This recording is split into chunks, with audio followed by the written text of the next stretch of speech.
stars fall out the sky onto my heart to cover up what I don't wanna show. I let you in deeper than I let anyone else before. Lining up with my broken pieces, took them all and made them yours. Didn't know what my heartbeat needed, skipping out, no I can't.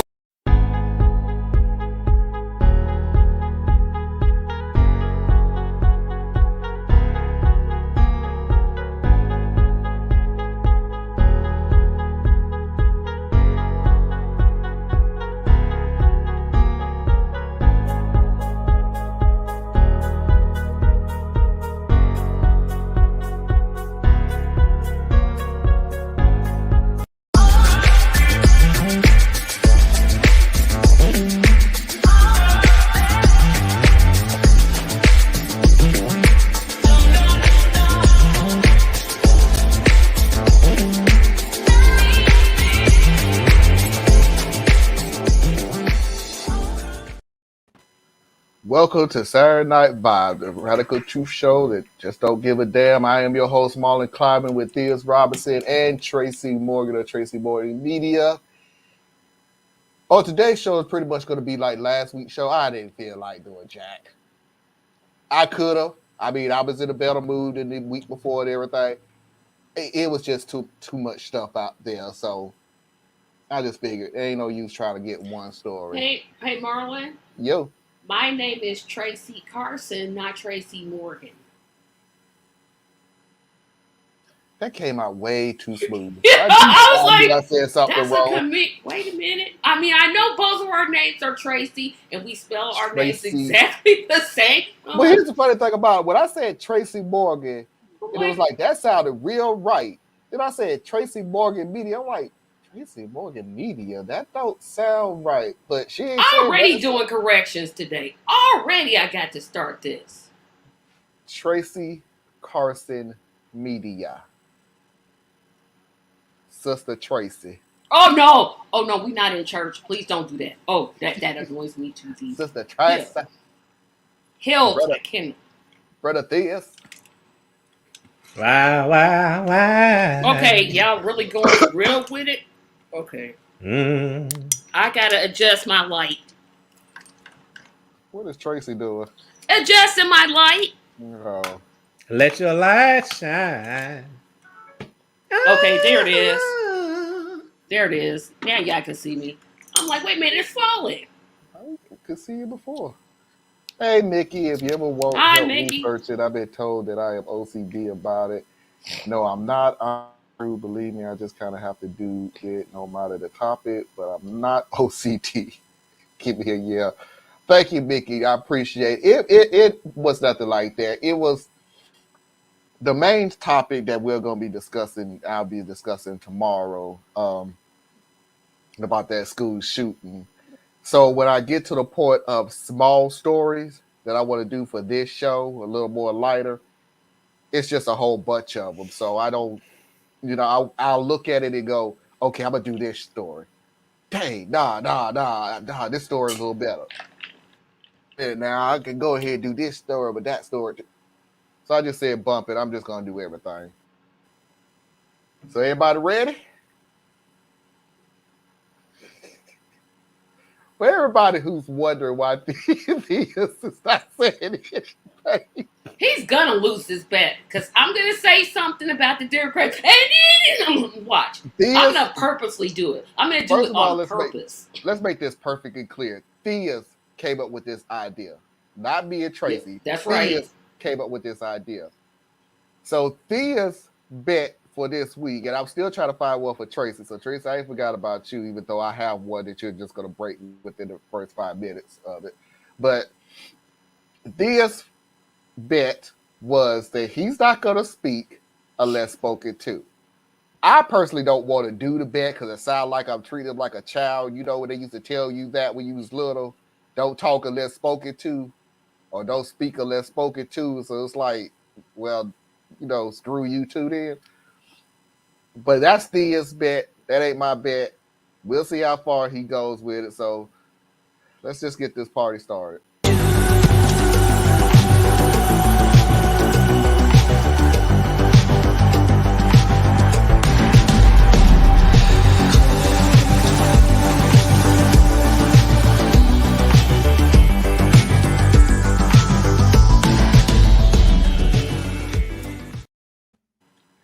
So the first story we're going to do about is the whole rigmarole about Chris Cuomo being suspended from CNN.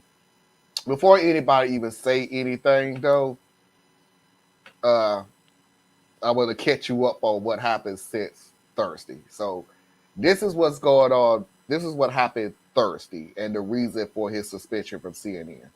Tonight, CNN suspending Chris Cuomo indefinitely for the role he played in shaping former New York Governor Andrew Cuomo's defense. Here's what we know.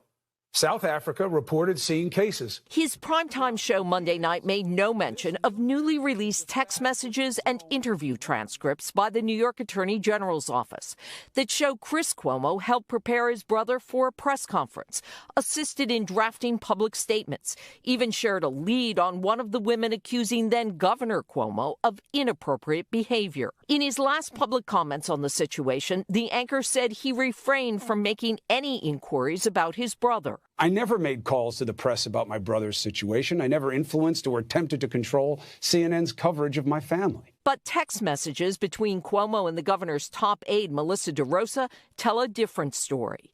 DeRosa reaching out to Cuomo for information about an impending article from the New Yorker's Ronan Farrow. Did you get any more intel, DeRosa texted? Chris Cuomo responding, story not ready for tomorrow. Telling investigators he called a fellow journalist who works with Ronan a lot to get the information. Cuomo said he would seek information at the direction of DeRosa, telling investigators, when asked, I would reach out to sources, other journalists, to see if they had heard of anybody else coming out. The anchor attempted to downplay his role after his brother's resignation in August. I said point blank, I can't be objective when it comes to my family. So I never reported on the scandal. And when it happened, I tried to be there for my brother. I'm not an advisor. I'm a brother. I wasn't in control of anything. I was there to listen and offer my take. I did urge my brother to resign when the time came. There are stories and critics saying all kinds of things about me, many unsupported. But know this, my position has never changed. I never misled anyone about the information I was delivering or not delivering on this program. But some criticizing the decision not to cover the scandal as a double standard after the Cuomo.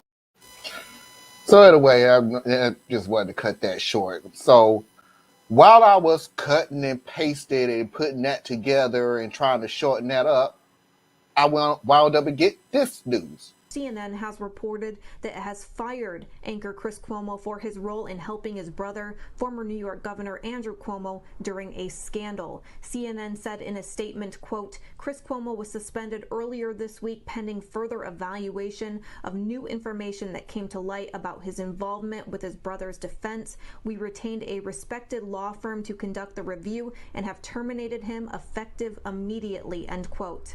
They went on to say, quote, while in the process of that review, additional information has come to light. Despite the termination, we will investigate as appropriate. CNN first indefinitely suspended Chris Cuomo on Tuesday after details emerged about how he helped his brother to face charges of sexual harassment earlier this year. So Theus, off the bat, we're going to hear about a whole bunch of CNN knew about it, CNN should have did something, blah, blah, blah, and everything else. My argument to that is this. Just because you have the ability, and he had the ability to get the information, also mean you don't have to do it. He didn't have to do the stuff that he did. Even though he had the ability to do it, you work for an insurance company, you can get people's information left, right, and center, where they live, phone numbers, address, social security number, everything else. But you also have the integrity to not actually use it to benefit you or somebody else. So with all of that said, Theus, was CNN right to do this? To me, it's a scandal without a scandal. It's a manufactured scandal to me. I just find it rich when an organization that greenlit all of the problems that they're claiming to be upset about, and now pretend like, the whole throw rock glass house type thing. I just don't see. I don't see this as the scandal. I just don't. I mean, what his brother did, or what his brother is alleged to have done, because they have the whole legal thing going. That's his brother. What he seems to be stand accused of is using his position to reach out to other people in the industry to find out information, not not gotten. I don't know. It's just one of those things, man. I get the angle that they're using, and I can't say that it's not a valid angle, but it's kind of like when you're on a job and someone doesn't want you there will always be something they can use to get rid of you. You can't be perfect. And your brother is in the fight of not only his political life, but his career. And you get sucked into it and you try to be separated, but how separated can you truly be? That's your brother. So, I mean, did he break any laws? I don't see that he broke any laws. Was it improper? Okay, you can make a case for that. But you make your entire business off of playing in the realm of improper. And that's kind of how I feel about it. Tracy? I have a completely different take, and I know nobody's going to like my take. If I'm Chris Cuomo, I'm doing the same thing. That's my brother. That is my brother. End of the day, that's my brother. I don't care if you don't like what he allegedly did. I don't care if now he could have been a little smarter about it, which I'm like, man, you just wanted to get caught. But I'm like, if anybody was in Chris Cuomo's position and their sibling or their loved one was facing the same thing, don't tell me they would have done exactly the same thing. First problem. Second problem is, I'm pretty sure Chris Cuomo has some sort of contract with CNN. Pretty sure he's going to get a nice little pay from this contract that has been null and void. Or we're going to see a whole bunch of lawsuits. Thirdly, CNN, who are they misrepresent so much and do so much damage. I'm like, okay, why don't you just fire all of them? Because I can't find any of their sources that ever tells the truth about anything. Just fire them all. Just make up something. Just go away. That's my advice to CNN. Just go away. But again, if I'm Chris Cuomo and that's my brother, I don't feel bad. I'm doing pretty much the same thing. I'm going to be smart enough not to get caught, but I'm going to do exactly the same thing. Let me say this real quick, Theus, because I didn't address it to you. I did not address it to you. I know. Here's the deal. Is this whole thing is an ethical dilemma, issue, whatever. I see it on both sides. I see Thea's situation. I see Tracy's situation. On Thea's situation, 2020 and 2021 has shows that ethics has been out the window a long time ago. So what's the point? It now got to the point of, was there damage done because you broke ethics? I don't see damage done in this situation, given that information. None at all. You gave the information, and he still wound up resigning, and he still wound up probably have to go to court. So the funny thing about saying, hey, you helped, your help wasn't that freaking good, dude. And I see Tracy's point of view, too, as is saying, that's family. They was here before I got this job. I was born and raised with this person. And now you think I'm going to put this job above family, which we live in a society where, yeah, that's exactly what they want you to do. They want you to work the long hours and forget about your family. They want you to take the pay cut, which is best for the company, but less for your family. They want you to always put the company first. Chris didn't. Chris got fired. And believe me, I'm not boo-hooing over Chris. It ain't like Chris ain't gonna find a job in a few seconds. Pretty sure his email is already blew up going, hey dude, come aboard.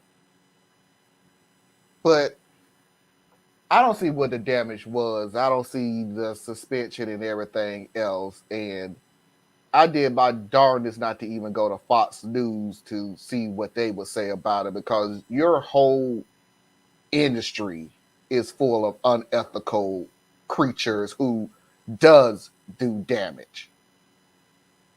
And you don't touch none of those people because they're making you money. So now Thea's raised his hand, so Yeah. No, I was just gonna say, I hope my point didn't get missed. I agree with Tracy. You know what I'm saying? Because I'm like, it's not a real controversy to me. His part of it, it's just not. And then seeing CNN, I often say that they're the TMZ of news.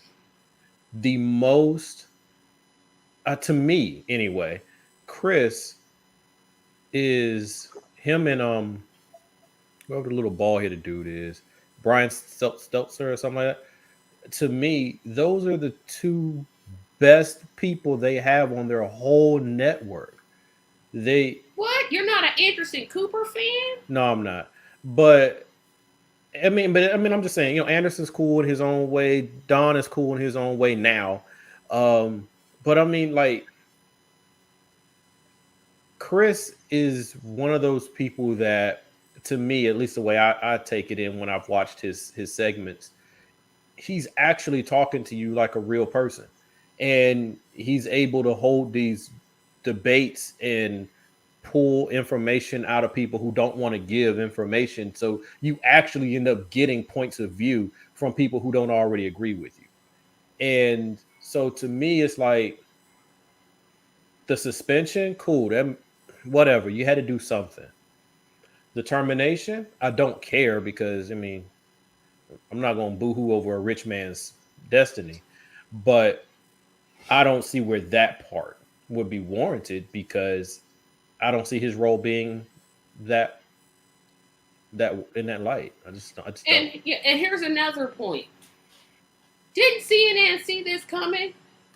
If you hire the brother of the governor, you know they're brothers. Common sense is going to tell you, oh, well, they probably told him, hey, don't cover stories about your brother. Okay, but what is it? Like, legitimately, I know people are questioning, oh, well, it's an ethical thing. No, this is a root down family thing, and what are you willing to do for your family? Now, do I like Chris Cuomo? No. Am I pretty glad he's gone? Yes. Is that going to make me watch CNN? No. Because I think that they are just as palpable in this as both Cuomos are. Because I'm like, well, wait a minute. Didn't you think he was going to use his contacts to contact people? Like, that would just be something. If I'm a company, I'm just naturally assuming it. I'm just going to naturally assume what he did, and let's go from there. Now, of course, some people can say, oh, well, if you find out about it, would you lie about it? I don't really know I don't know if he's telling the full truth. So I guess that is a lie. But when people watch Fox, they're lying. And people still, we know MSNBC is lying. We know that CNN is lying, and Fox News is lying, and Onan is they're just the Inquirer on steroids. They based on lies. Their whole thing is they should just be called Lies in America. But who is really telling the truth? It's your independent media sources, one of which you're watching now. We're very of the few that are actually telling the truth.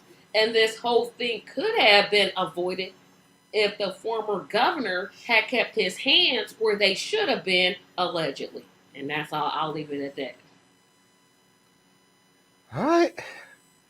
I have nothing to add.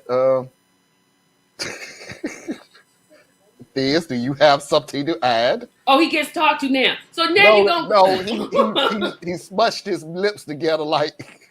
No, the only thing I had to add was everybody's going to be looking at Cuomo and doing these weird little exposés on his decisions and rationale, but it's not like he gets pure carte blanche on who walks on his show. And CNN greenlit all those interviews. CNN knew what was going on. In fact, CNN hired him because of who his brother was. Exactly. So, like, why are they surprised? This is just a save face. And I mean, if you will hire back Jeffrey Toobin for pleasuring himself on camera, oh my gosh, it's a little rich. That you're going to terminate him for caring about his brother too much. Short of covering up a murder, I can't think of much of anything I wouldn't do for my brother. So this is a situation where he's not.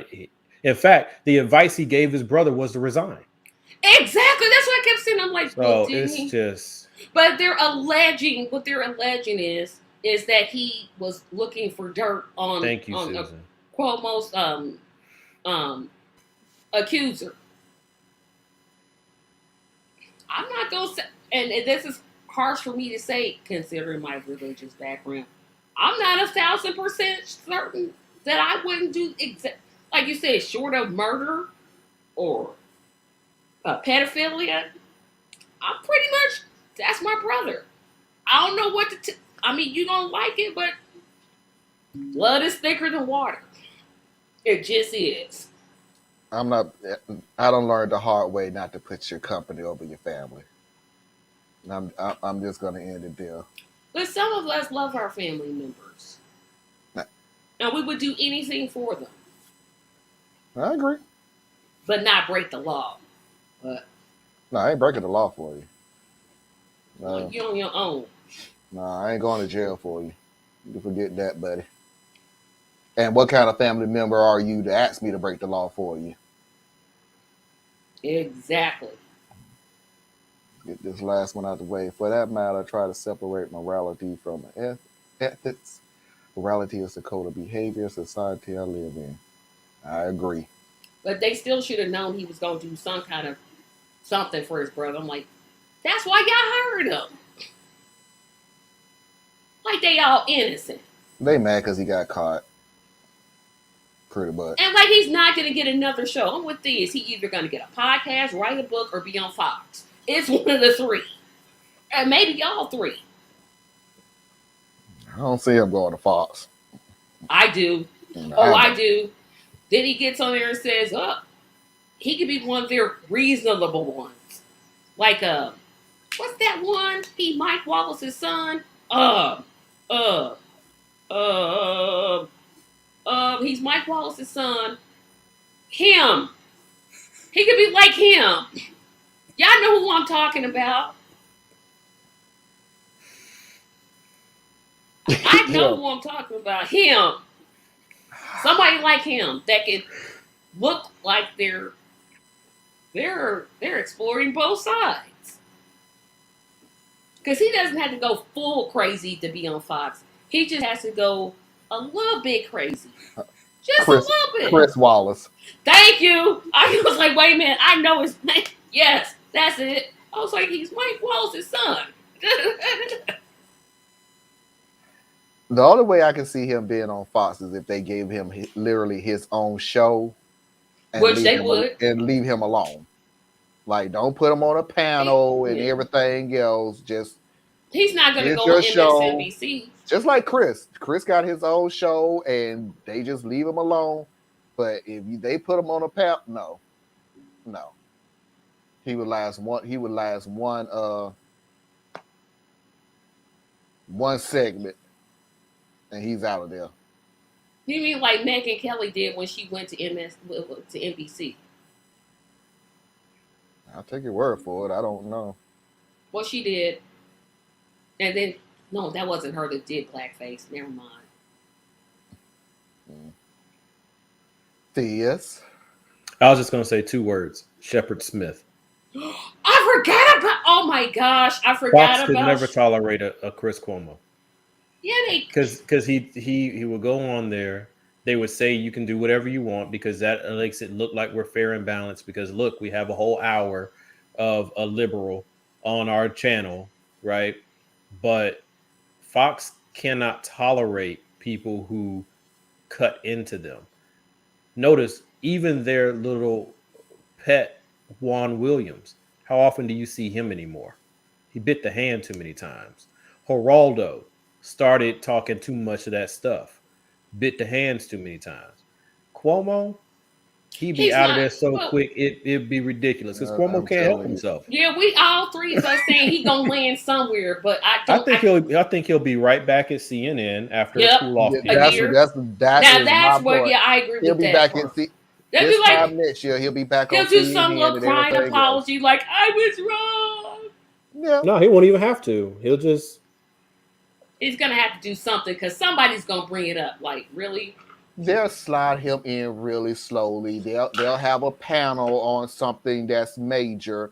They'll bring him in after a certain amount of time done pass, and they'll bring him on a panel. Then you'll see him do more panels, and then the next thing you know, he done earned his way back on getting his show back.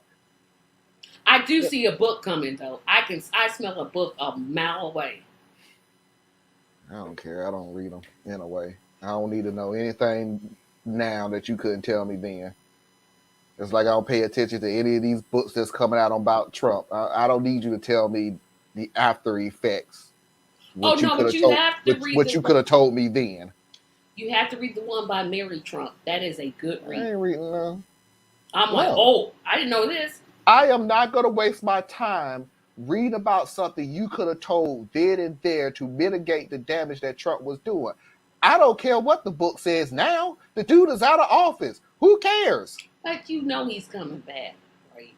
You do know he's winning in 2024. Okay, and then we'll get a book in 2028.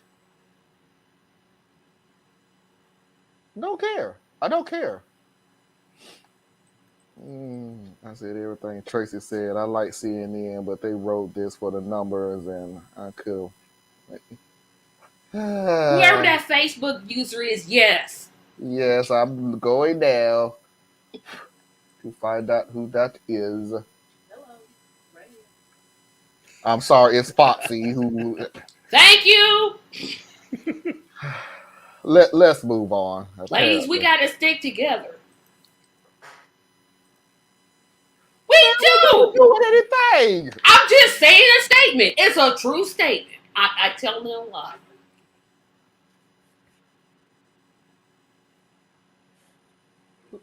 Let's move on.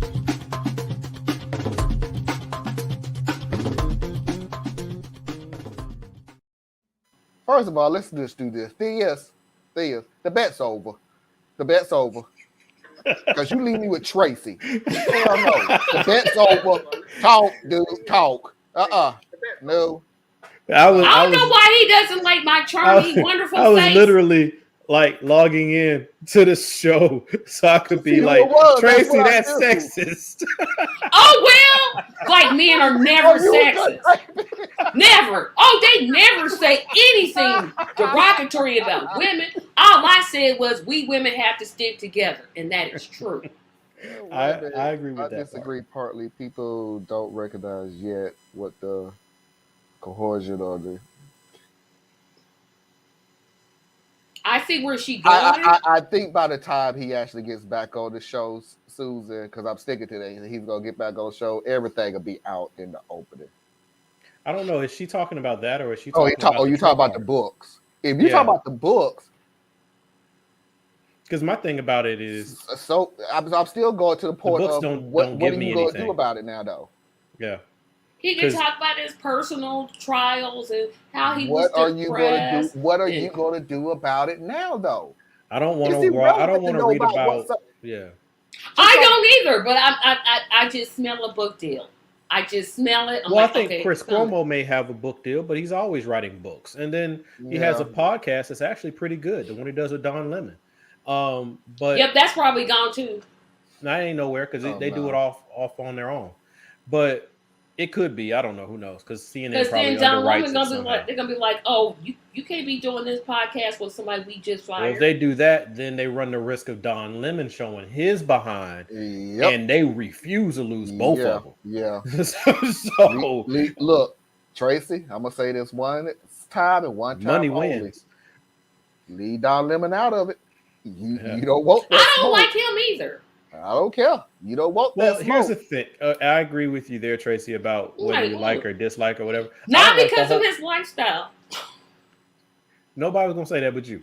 I But- know. I'm just like, because people know where my background is. Someone, no, not because of that. which is never mind. That's another discussion. But the thing about I don't like CNN because CNN does something different than what MSNBC and Fox does. See, Fox is only if it's going to put the conservative angle in the best light. MSNBC is only if it's going to put the liberal view in the best light. CNN is considered liberal by default, but they're actually more corporate than the other two because their whole focus is what makes money and what sells advertising. So they're neither left nor right. They're corporate. And so that's my big gripe with them. But I'm like, I'm not gonna go after Don. I didn't used to like him. I didn't like him when he did when he was doing the Baltimore coverage. But there was something that broke inside of him coming out of Ferguson and then going right into Baltimore. Following that, Don woke up and he came on home. And ever since then, I like him more. But I take them for what they are. And we don't have a lot of representation from our community on these major networks. So I'm not going to go against what few I have, even when I don't like them. Like Sharpton, for example. He's still cool by me because he's one of the few we got. Pretty much. Even though he can't read a teleprompter. But I didn't say You that. probably can't see it. I couldn't do a teleprompter. You give me a teleprompter, I'm I like, can look, do man, a this teleprompter ain't all gonna happen. day. I'll be like, bring it. I Yeah, can't and then- read what's in front of me right now. So yeah, you put a teleprompter, I'm just gonna be like, I can't do a teleprompter. I'm not gonna go there. I can't do a teleprompter. Let's just leave it at that. Yeah, I always can't- thought I can't CNN read was like more that. middle than the others, but just barely. They all about the numbers, though. Yeah. Yeah, that's true. yeah, it's purely about what moves advertising dollars. That's it. Yep. All right, Mafia. Let's move on to one of the 51 states that I don't like. Texas. Did you just say They say 51 51 states? states. Did you just say 51? It's only 50. I'm counting Puerto Rico. Y'all ain't leaving them out. Oh, boy, you Fuck just that. okay. I'm You counting out here Puerto Rico. prophesying. I'm like, Even wait a though minute, they we didn't got call 50. them, I'm counting Puerto Rico. Okay. Joe Manchin just jumped in his luxury SUV and he's on his way to knock on your door now. Yeah, wherever you live in Y'all know it. North Carolina, he's like, nah, wait a minute, what? And then you gonna forget about Guam like that? If You gonna forget about Guam? If you want me to really be an a-hole 52, because I ain't forget DC. What about Guam? Why do people be forgetting about Guam? Everybody forgets about Guam. Everybody And forgets I'm like, they until there? it's time. Guam. Until it's time for recruiting Name a for city new in soldiers. Guam. Guam? I don't know. Okay, that's why we forget it. The military. I don't know a the city in Puerto military Rico, to recruits be in honest. Guam Oh, yeah, I heavy. do. San Really, Juan. the only thing Yeah. I know about Guam is our military is Yeah. there. That's it. Sorry, not sorry. I was like, he getting 51 states. We only got 50. Puerto Rico. Okay. Hey, They Puerto should be, Rico. yeah. Yeah, they should be. Anyway, So the situation with Texas is, you know, the situation from last year when they was not ready for the snowstorm. And all hell broke loose, basically. So has any changes occurred from 9 months ago? Tonight. 9 months after February's winter storms, the nation's grid monitor released a report that says Texas is again at risk of blackouts this winter. During the storms earlier this year, at least 200 people died in Texas. More than 4.5 million Texas households lost power. Millions also lost water during the winter storms. KVU's Pamela Combe joins us now in the studio. And Pamela, this report highlights the problems that could happen if we get more severe weather once again. Yeah, Brian, that's right. And Texas is still at the risk of blackouts if something like the February storm hits again. Some energy experts still worry about the resilience of our grid. Today, I spoke to a member of the Sierra Club, which is an environmental group, and she says the state needs to focus more on upgrades at natural gas facilities because the fuel supply problems we saw 9 months ago were largely driven by natural gas shortages. We need to make sure that power plants update their equipment so that it doesn't freeze when temperatures drop below freezing. We need to make sure that, the folks that are providing the fuel for those power plants do the exact same thing. Projections from the North American Electric Reliability Council, or NERC, say in another severe storm, the state could see a 40% shortfall in available power. So while experts recommend weatherization at power plants, they say insulating homes, installing energy efficient appliances, and updating windows can also help. And tomorrow morning, the Sierra Club will hold a hearing to talk about the changes state regulators have made since February. They'll also talk to state lawmakers about what more can be done. Tonight. So, with that in mind, with everything that was said, with that in mind of what can be done, have Texas took heed to all that? No. Hard to believe, especially with temperatures hovering right around 60 degrees right now, but we are less than a month away from the official start of winter. And after the winter storm emergency that killed more than 200 people earlier this year, power companies are facing a deadline to come up with a plan to get ready for the coming winter. It needs to be done by Wednesday. KPRC2's Sion Rhodes is checking in on their progress tonight. So, Sion, what are you learning? Well, Chris, the PUC, the Public Utilities Commission, would not tell me exactly how many of those plans that have come in so far, but they say they're expecting about 900 reports in total by Wednesday.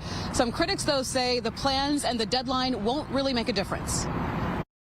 This winter, if we have another bad storm, I think we should be worried. Winter officially starts December 21st. 20 days before that date, the Texas Public Utilities Commission wants the state's power generators and suppliers to submit their winter readiness plans. What the PUC has done is it has required power companies to take the winterization steps that were recommended 10 years ago after the last big winter storm happened in 2011. Under the new rule, companies must show they're prepared to operate and fix critical component failures that happened during February's winter storm. We expected them to do everything they could for us this winter. Adrian Shelley is the Texas Director of Public Citizen, a nonprofit watchdog group. So the biggest concern is that the Public Utility Commission is not going to require power companies to ensure that their fuel supply, the gas that keeps the power plant running, is itself weatherized. Shelley and others also question whether the requirements will be enforced. The mechanisms for control and compliance are only as effective as the enforcement and then, of course, penalties that are assessed. Most of our generating facilities are sort of on the good faith and honor code system, but this requires investments in money and time that are not necessarily a priority when you want to maximize profits. The professor says companies have through 2023 to fully increase resilience of their facilities and transmission lines. The PUC says enforcement will be left up to ERCOT. That agency will conduct inspections of companies through December. Live in Southwest Houston tonight, Sion Rhodes, KPRC 2 News. All right, Sion. So, long story short, Texas, you're screwed again. Yeah. The state that's too busy trying to control women's reproductive rights doesn't have enough sense to think, gee, winter is coming. Let's avoid this. Well, hell is freezing over. So I don't know, man. I have loved ones who live in that stupid state. But I mean, hey, I mean, I got loved ones who live in Florida, which is stupid, and Georgia, which is stupid. So, and Alabama, which is really stupid. Um, so I mean, stupid goes around. But I mean, it's a self-inflicted injury that the people who are responsible for it don't have to be present to deal with. Right. You know, if it all starts going straight to, then they can all pull a Ted Cruz. Yep. And what's the worst that happened to Ted? He got drugged through the media for a few days, or, well, in his case, months, but no real impact to him. The executives of the private companies, they're not, nothing's happening to them. It's their workers who are picking up extra hours. It's their workers who are trying to do this with less supplies and less infrastructure.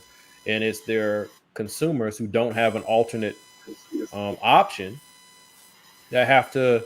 I mean, you heard what they said. Hey, basically translating, hey, they're not going to help you. So you might want to look at if you can put some money together and get better windows and insulation. Yeah, I got Yeah, that I was part like, too. what did they get? And then did you catch the part where they said, oh, well, they got till 2023. This is still 20. What about 20? What about December of 2021 and all of 2022? Hey, not much we can do. We already there. It's 2 months from now. You can't do anything. It's just it's so cynical and pathetic. And this is one of the things that makes me so frustrated with humanity, because people are suffering and yet we're still at each other's throats instead of really holding the things accountable that are literally killing, keeping us sick, or truly impeding our freedoms. We got people mad at the government for saying you need to register and secure your guns. We got people mad at the government because they're saying you need to get a vaccination shot in your arm. But we're not seeing that same level of anger and reaction to a state government who has taken away reproductive, well, not just reproductive rights. We keep doing it that way. And when we do that and we narrow it to reproductive rights, or we say a woman's right to choose, it really, to me, allows people to escape what's really happening. This ain't just about abortion and reproductive rights. This is about your autonomy as a human being, because they're not doing these same restrictions to us as men. So people should be mad, not that women can't get abortions. They should be mad that women can't even get proper medical care. Exactly. That their ability to get medical care is subject to a group of men sitting in a room or on a panel or whatever, deciding what another person is eligible for. Same thing goes with their electrical grid. They're killing people. Or worse yet, even worse than killing people in my eyes, is when you can save someone and you choose to let them die.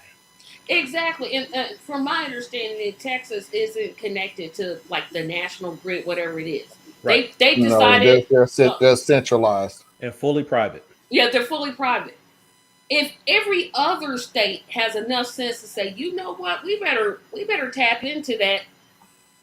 You gonna sit here and I don't live in Texas. Thank goodness I don't have any relatives there, because I want to know what's wrong with the people for electing some nim-witted, idiotic. I can't even, with all the adjectives that I can even come up with. I'm like, what's wrong with it? Get these people out. Are you serious? You have a legislative body, whether it's city council, state, or governor, that says, die. Who cares? We know, winter is coming. Winter is coming. Why not, connect to the national grid? That would make the most sense. Because you're giving up the I autonomy. know you're giving up and blah, autonomy. blah, blah, blah, blah. Or Yeah, but this is where we come back to that old saying that elections have consequences, but it's deeper than that in a way, because the longer you allow something to go unchecked, the harder it will ever be for you to fix it. yeah, because if And you keep doing this, it's gonna get worse. Then electric companies are gonna say, okay, we can turn off your lights whenever we feel like. but you said just a moment ago, why did he let these people get in office and stuff? But we're at a stage of the game where it's almost at the point you can't do anything other than that. So every time I hear people who are trying to withdraw or whatever they're talking about doing, this is what's coming to you. And I know they're like, hey, I don't like to hear uh, lesser evil and stop with the scare tactics. But if you can't be scared of what's coming, so your response to me is stop trying to scare me about consequences. Everything you do has Everything you do have consequences. And to tell me or people like me, I don't want to hear about that whole do this or something bad will happen. Guess what? That's what a fully functioning people do. They are aware of what the negative consequences are, and then they respond accordingly. Whenever we say to ourselves, I don't even want to hear that. I don't even want to hear that. That's like if you've ever tried to have an argument with a preteen. Marlon, you done raise a couple of them. You try to have an argument with a preteen. How does that usually go? See, I guess I grew up old school. Doors being slammed. Doors I being ever reopened. slammed the door on my mother. Oh boy, yep. Oh, but they don't only think happened, about what's happened coming. one time, and then we removed the door. Yeah, I'll take everything you got. But the thing is, when you're trying to argue with a 7th, 8th, 9th grader, they don't understand next step consequence most often. They just know how they feel in the moment, and they're going to stand on it. And it doesn't matter what you say to them, doesn't matter anything. You're just going to stand on it because they feel that something isn't right. And that's what's happening when you look at a state like a Texas, Mississippi, Alabama, Georgia. This stuff has been seeded and grown for 50 years. And now you have a Ted Cruz where it's like, how do you get rid of a Ted Cruz? Well, I don't know how you get rid of a Ted Cruz, because even though he's a senator, which means statewide, they are doing everything they can to restrict anyone who is not of like mind from being able to vote in their state. Which again is why we need the John Lewis Act passed. But hey, that's just me talking off the top of my head. But we don't want to fully engage to get people in there to make that a possibility. Instead, we want to complain and cry and moan and groan and not actually invest long term into what we need so that we would have more people in there to vote the way we want them to. Instead, we just get mad at who doesn't vote the way we want them to, which then depresses us voting for the next group, which then makes it harder because there's less of them next time. I think we see where I'm going here. Yeah, so it's like we're digging ourselves into a hole and then complaining about how dark it is down here. I'm gonna move on real quick because I don't. I agree with what Susan's saying. We can't do stuff ourselves, but dang, the government throws up so many barriers. It's like, well, we can do a lot ourselves, but what are we gonna do about the electrical power?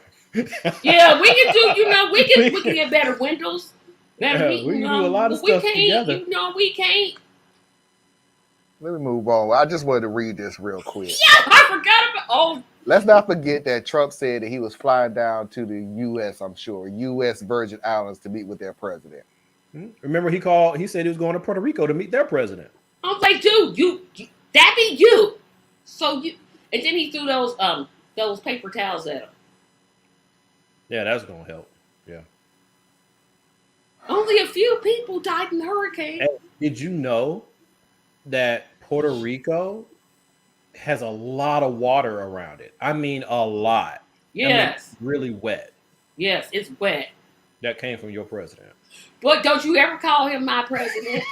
Don't you. Move to the next subject, Marlon, because I was about to ready to drop a bomb on all y'all. Don't you never, ever, and ever, never. We're gonna move on because I feel a headache coming on. I'm so sick of that dude. And you wondering why I don't read those books? That's why. I'm just telling you, Mary Trump You is my people are favorite member of the crazy. Trump family. Mary Trump ain't doing nothing but feeding us some candy, man. She making money I'm gonna say by this and I'm gonna selling. get out of my I don't care, dirt. but what she told me, I'm like, oh, that's why he is. Oh, okay, now I'm understanding. Ain't no mystery to Trump. Some people praise a moron. My God. Yeah. They love Trump for what he lets them do. Period. Is point blank. God, that dude is just disgusting, unattractive, and fat. I mean, I know I'm chunky. Well, he couldn't possibly be dumb. He went to college. He didn't go to class. I think it's different. There's different types of intelligence, which we've talked about. But yeah, Which one I is feel he? you. The bottom of the barrel? He's a psychopath. No, sociopath. Yeah, he's a sociopath. He's not a the one who's like they don't feel really any. They don't feel anything. Emotion. They feel no emotion. They're just purely calculating. When their brother dies, they can talk about themselves. But your brother just died, and you're talking about you. Okay, that's a sociopath. I get the sociopath thing. I really do. And he's a cheater. Sociopath thing, and he crazy. And he don't care who dies and everything. I agree with this. I agree with all of that. What I am saying though is totally different. What I am saying is, dude, you are so not smart. No, he's not. You are just. But does he have to be smart? Freaking intelligent worth of. I'm not even saying intelligent like, dude, do you know college level intellect that other people have to go to college or is a great reader of things to know this stuff? I'm not even saying that. You don't know high school fundamental world geographic areas. But he knows human behavior. And he knows. Thank you. Yep, he knows how to twist it. He knows it. Yeah, he knows it up, down, left, right, Marlon, center. because you if he was as dumb as we say he is, I'm sorry, Tracy. No, if he was as dumb as we try to say he is, he would already be in jail. This man, I mean, no, I can't think of anybody else who could walk the minefield like he does. And I don't think that you can chalk all that up to dumb luck. But I'm sorry, Tracy. Go ahead. I was going to say, does he really have to be smart? Look at the Republican Party. Their whole party, it's not like they're like sitting here reading Socrates or going to see plays by William Shakespeare. The party is full of plateaus. If it's not Mr. Potato Head, like Dr. Seuss, Sesame Street, look at all the things they do to we distract. Down to Martin Luther King now. Yeah. I'm like, look at all the things they do to distract.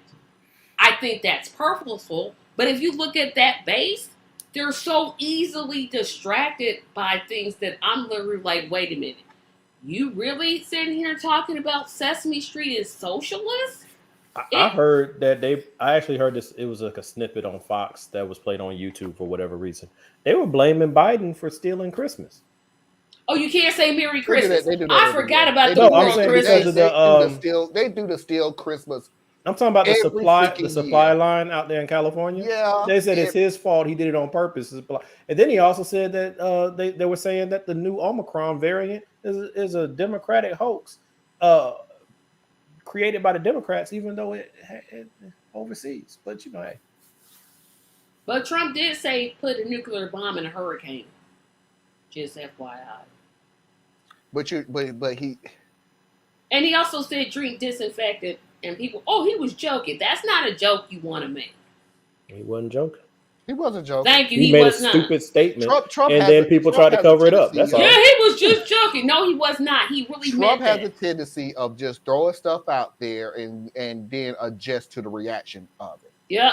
And that's what he does on pretty much every freaking thing that he's ever said. And he'll throw it out there. If he likes it, he'll double down on it. If he don't like it, he was joking about it, and or his base is going to forget about it, and or his base is going to say you took it out of content. I don't know how the hell blowing up a A hurricane with a nuclear throwing bomb. up a hurricane with. Well, I'm sorry, that was the joking one. So never mind. Well, he also was saying, what's the point of having nuclear weapons if you can't use them? Yep, he did. There's a lot of things there. He's the greatest hits thing. But my contention has always been that Trump is just a carnival barker, but you need to pay attention to the rest of the show. Yep, you sure do. All them other ones behind saying, yeah, say this. Those say are the dangerous ones. The I'm dangerous like, ones are the ones who are running the cabinet. Yeah. The dangerous ones are the ones who make his stupid sound smart. The dangerous ones are moving their agenda behind him because he's so arrogant and so sociopathic that he doesn't even see anyone else as a human being. They're all tools to satisfy whatever his needs are. So he'll think it's his idea, or even when he knows it's not his idea, he's so arrogant that he doesn't want you to know it wasn't his idea. So he'll get out there and be like, yeah. That's what I said. That's what I wanted. That's what happened. While somebody else is completely running the show. But yeah, you're right, Marlon.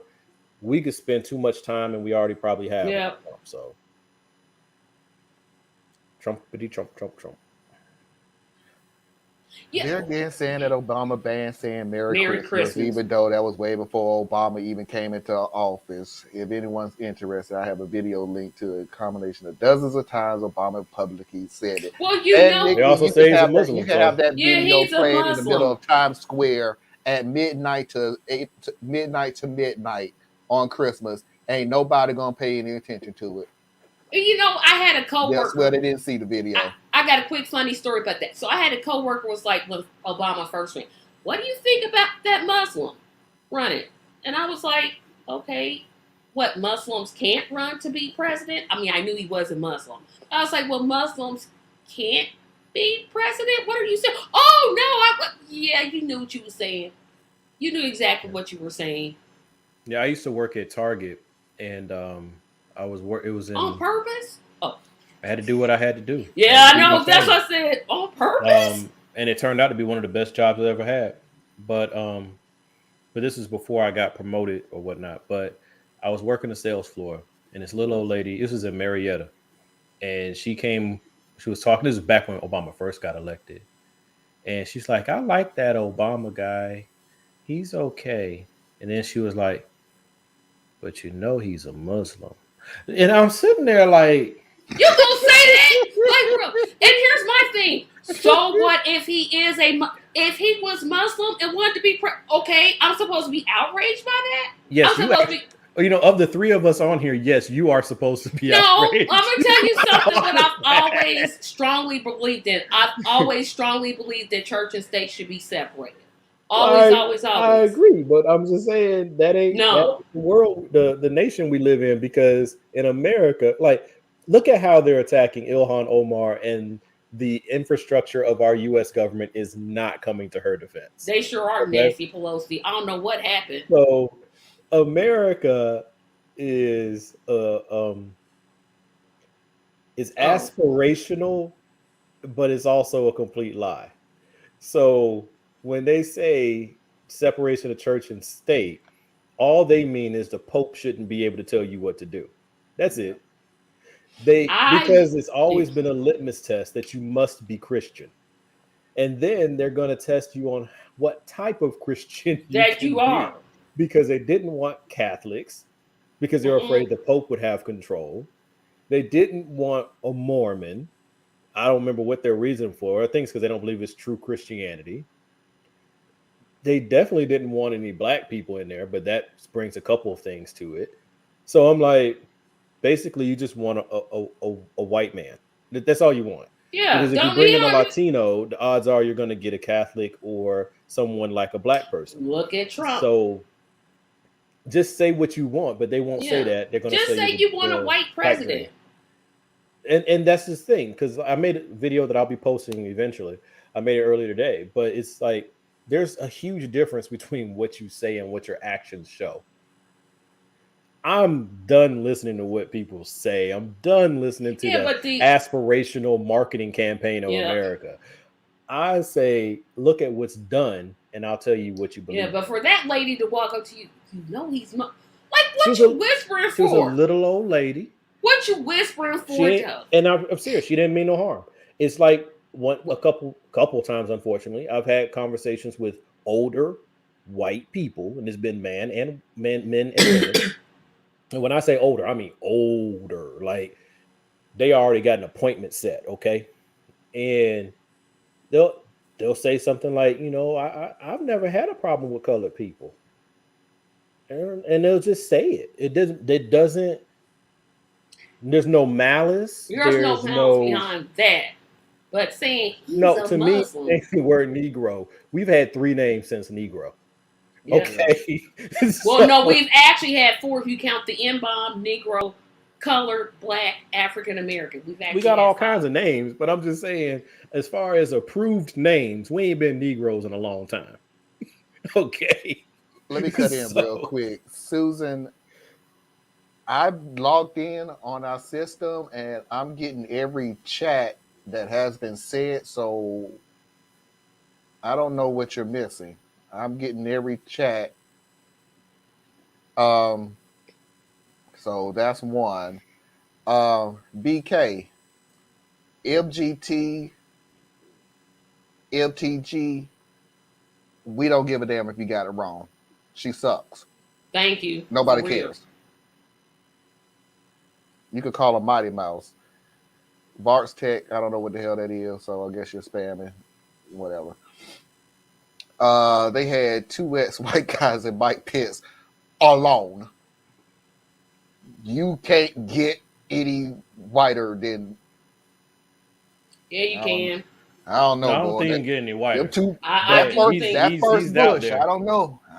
I bet first Bush was. I mean, first of all, I don't know what that really means, right? But Dan Quayle is worse than Pence. No, he wasn't. I guarantee. Dan Quayle did not help build an insurrection in this country.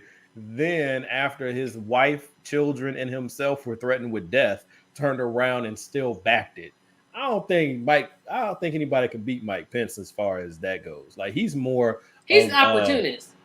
Well, he's worse than that because he's calculated it. But he's more of a C word than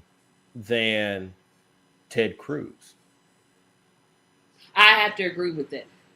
But Trump should have known he was going to lose. He picked a vice president from Indiana. That's not going to go well for you. He chose a vice president he could control and that would bring him the white evangelical vote.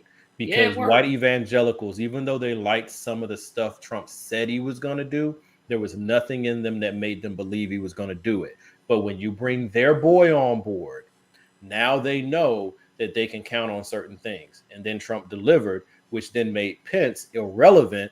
And Pence thought maybe if I hang in there long enough, I'll still be relevant someday. And then in the end, he found out they hate you too. But he's running in 2024. I got money on it. Susan, again, I'm not getting anything. Yeah, because I can see all the YouTube chats. Yeah, I got all of them. I'm like, I can see them all. And then you said there are things that's coming up on your screen that doesn't show up on the YouTube chat. Does yours pull from like Twitch and all that? Oh, maybe that's what you're saying. Yeah, I got one person that always watches my Twitch channel. Maybe that's it. Oh, got you, Susan. I got one person who watches on Twitch, and they replies from time to time too. So maybe that's what you're saying, that you're not seeing that when I post on here, it's not going to be on YouTube. He does. And he's, yes. Now, okay, I'm going to have to take back what I said about Quayle being dumber. Yes. I forgot that Pence calls his wife mother. That's just creepy. That is terrible. But that's that old school 1950s. 1940s. That's way back there. Be a good person. That's all you can do, but do it actively. That's a good saying right there. That's true. But don't forget that Dan Quayle told that little boy to put that E at the end of potato. But that's all I'm saying. That's just a sign of stupid. I said that. Let's move on, folks. Mafia. We got 2 more videos, then we're gonna take a break. So we got to run through this really quick because we're already over the 1 hour mark. This is Thea's story that he was trying to tell me earlier. I already got it. We've already applied to what we said we was gonna do about it. We'll tell you again at the end of the video. So here you go. A Houston plumber working at Lakewood Church finds cash inside a bathroom wall. Ugochi Iloka shares how this discovery may have solved the mystery of the more than $500,000 that went missing from Joel Osteen's megachurch.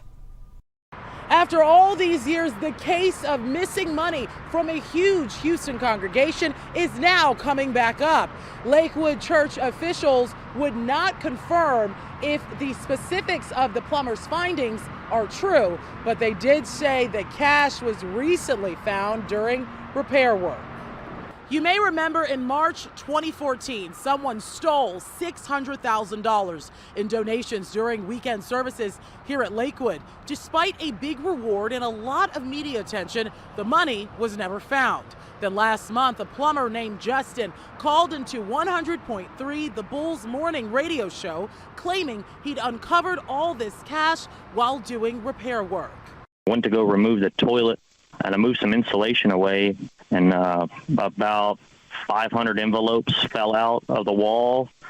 And I was like, oh, wow. This is like a movie. I mean, this is like, you know, The Rock and Ryan Reynolds movie or something like that. I mean, it was crazy. That's George from the Morning Bull. He told us he thinks Justin deserves a reward for coming forward and doing the right thing. Lakewood's only comment on this is that an undisclosed amount of money coming in the form of checks and cash were found. Lakewood also says they notified Houston police and they are assisting them with this investigation. Reporting in Southwest Houston, Ugochi Iloka, KHOU 11 News. A wild story indeed. We reached out to Crime Stoppers to see if this plumber would be rewarded for his good deed, but the deputy director said the statute of limitations for that reward has expired. The plumber also would have to have provided information regarding who actually took the money. Of course, we're going to keep you updated on this story. You ain't getting the whole $600,000. You know what they didn't You're say? not getting the whole $600,000. I found what I found. Because I knew beyond a shadow of a doubt that you're not going to reward this dude. You're not. You know, when he found that he wasn't alone. So so anyway, all that aside, here's something they did not say, which anyone who has spent any decent amount of time in church knows. What were the dates on the envelopes? What were the dates on the checks? If it's cash, See, it's cash. right there. No, I'm just saying they are trying to pretend or get us to believe that this is the money that was found from 2014. Now, that I don't believe at all, because that would mean that all of that was shoved in there at one time and never recovered over 7 years. Tell me what's the dates on the checks that were recovered. Bet you they weren't 2014. I'm willing to bet they're not. I mean, maybe they were. Maybe somebody was that incompetent. But I'm pretty sure the cash has been mostly taken, and the checks will tell you when that money actually came from. But here's the thing that I'm going to say, and yes, Mickey, I see your comment. I'm not coming to Joel Osteen's defense when I say what I'm about to say. It's kind of irking me that people are trying to say that he's the one that hid the money, because I'm like, wait a minute. Dude made almost $50 million last year.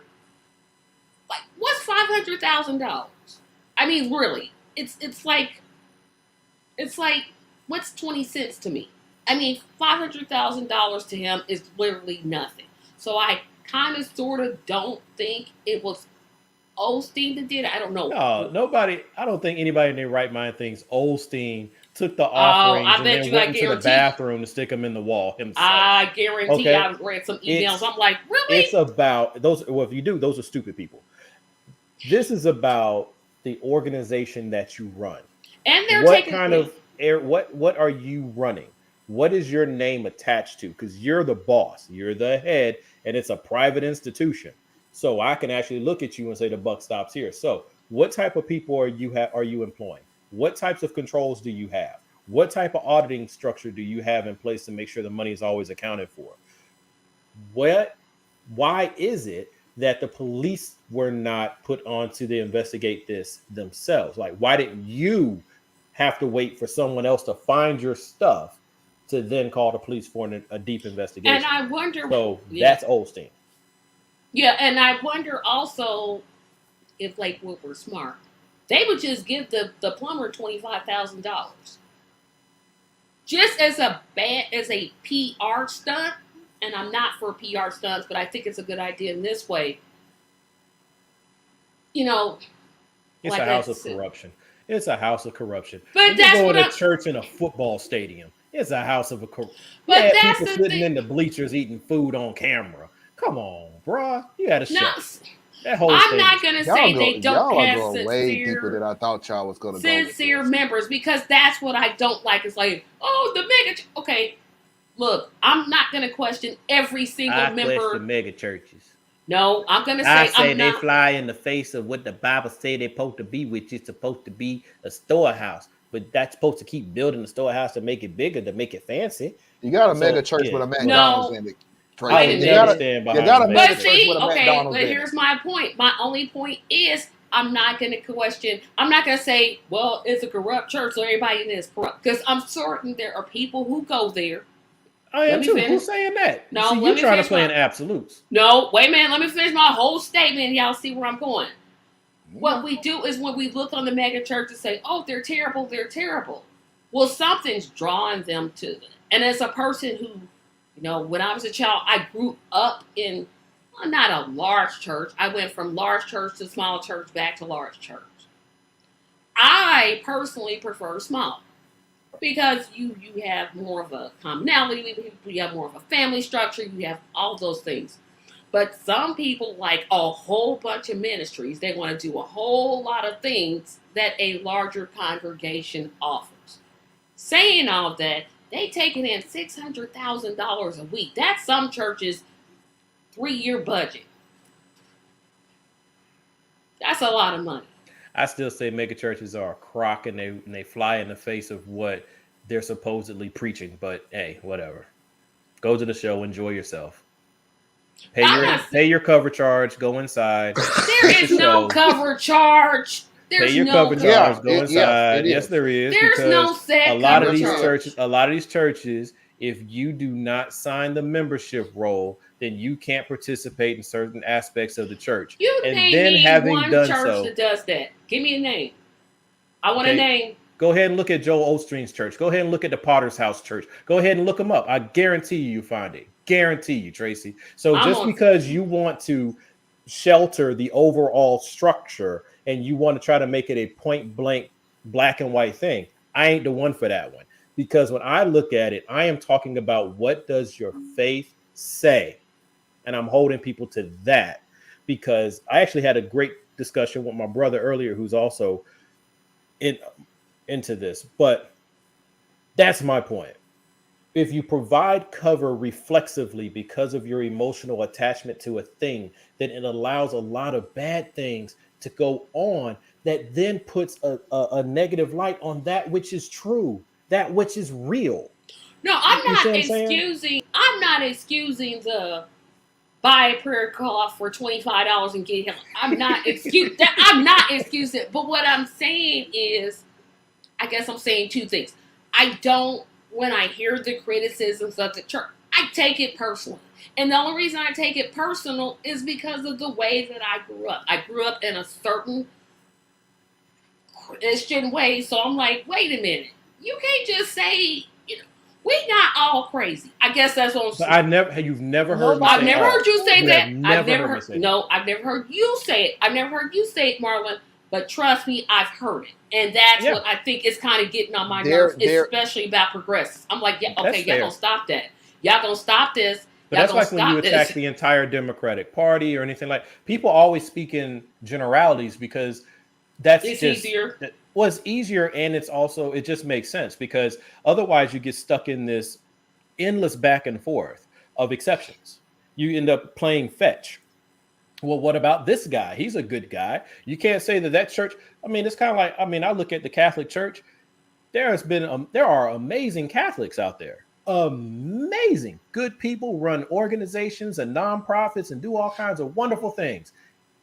But your organization, the overarching thing, Suck rocks. sucks rocks. I mean, pedophilia, women's domestic abuse being covered up, you name it, theft. These go to the Vatican City. How much stuff are they sitting on that they do not own? They should not have. They took it by theft. You know what I mean? So it's like, if to protect the good, you look away from the bad, you've doomed your own system. But I don't think I'm looking for the bad. I'm looking away from bad, like, oh, it don't happen. I got common sense. I'm not saying that, Tracy. What I'm saying is, when I condemn mega churches, I'm not condemning churches. Yeah, but what I want to make clear though, and what I think I may not be saying it in the way that I should. I just want to stay away from, well, you go to a mega church. Well, why are you going there? What's wrong with you? Maybe some people, to introduce them to that message, need that covering of lots of things to do and lots of activities to do. Mega church is definitely, I personally was not built for mega church. It doesn't do anything for me. I'm like, no, give me people I know and I can call and I can do this. But if you can't be challenged on something, then you don't believe in it. Well, that's true too. That part is true. That part I will agree with. Marlon was about to say something. I'm sorry. Yep, we done cut all crossings. We just took over. We don't know I just play videos now. I'm just a DJ. I'm just a DJ. Yeah. But I'm no, gonna move on. yeah. I want to address one thing real quick. BK, I will be covering that. That's I don't know who that is. I don't know who that is. She was in a sex trafficking ring, and she she's got you. No, give me details because I've never No, I don't want to give you details because they will be on here for 4 hours. Well, don't put the name up there. Oh, don't know. She was in a sex trafficking ring. She killed her kidnappers, if you want to say that, and they put her on trial for it. Did she get? She's out of prison now, isn't she? No, that's a different person. Oh, okay. This young lady's still in prison. And the Kyle Rittenhouse verdict brought that back up to light. Oh, okay. See, that's all y'all had to do. Yeah, self-defense is not a viable argument when you're talking about a woman killing a man. I'm assuming, is this woman a person of color? Yes, she is. Yes. Oh, well, yeah, I'm like, okay, that's probably why she's in jail. That is true, Susan. That statement right there is so true. Hey, Mr. DJ. It'd be nice if America actually viewed crime. We call them sex crimes, but they're just crimes. They're but it'd be nice if they would view them as real. They're crimes. Right. And, but they're not viewed as real crimes.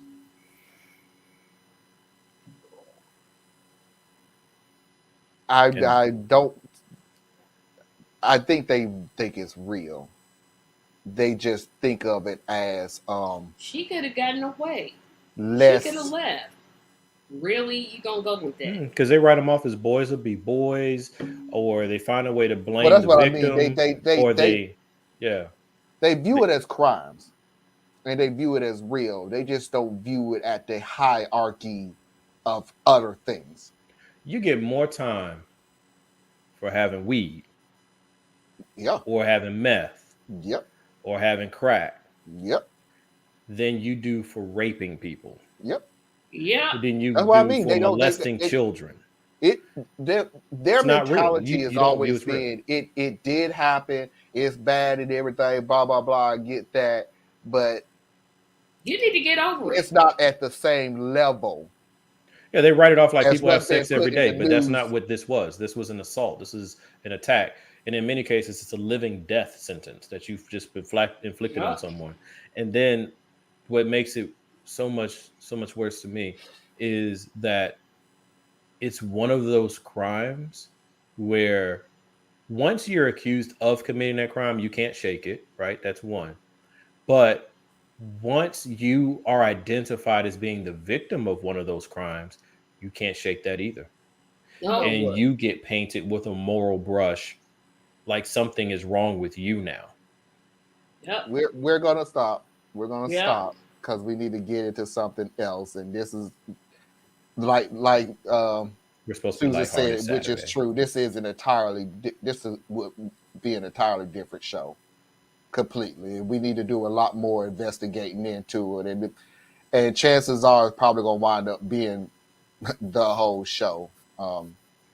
Once I look into it. So Mickey and Susan, I do see you, but we need to move on because we're running a little late here. And I wanted to show this video real quick before we take our break. Marlon told me to start talking, folks. It's Marlon's fault. Yeah. No, Marlon should have ignored Tracy when Tracy said, "Give me more detail, give me more," and I knew it was going to. All you had to do was say a brief sentence. I didn't tell you next. I just said a brief sentence, just brief. A brief statement with this crew. Really? You can do it. A brief? No, we can't. We never. I believe in you, Marlon. I sure do. It's your show. I believe in you. You don't. Stop lying. I could sing for you. Anyway, the next video.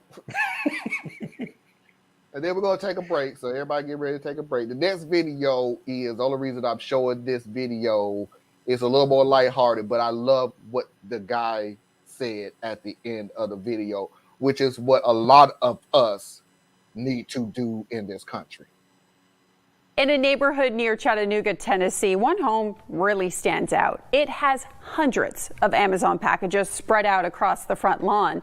A neighbor says that new boxes arrive daily, and many of the ones outside are either half full or empty. People who live in the area have contacted the police and city and written notes to the people who lived there. Brianna Edzidor spoke with those residents to find out why packages are piling up in their yard.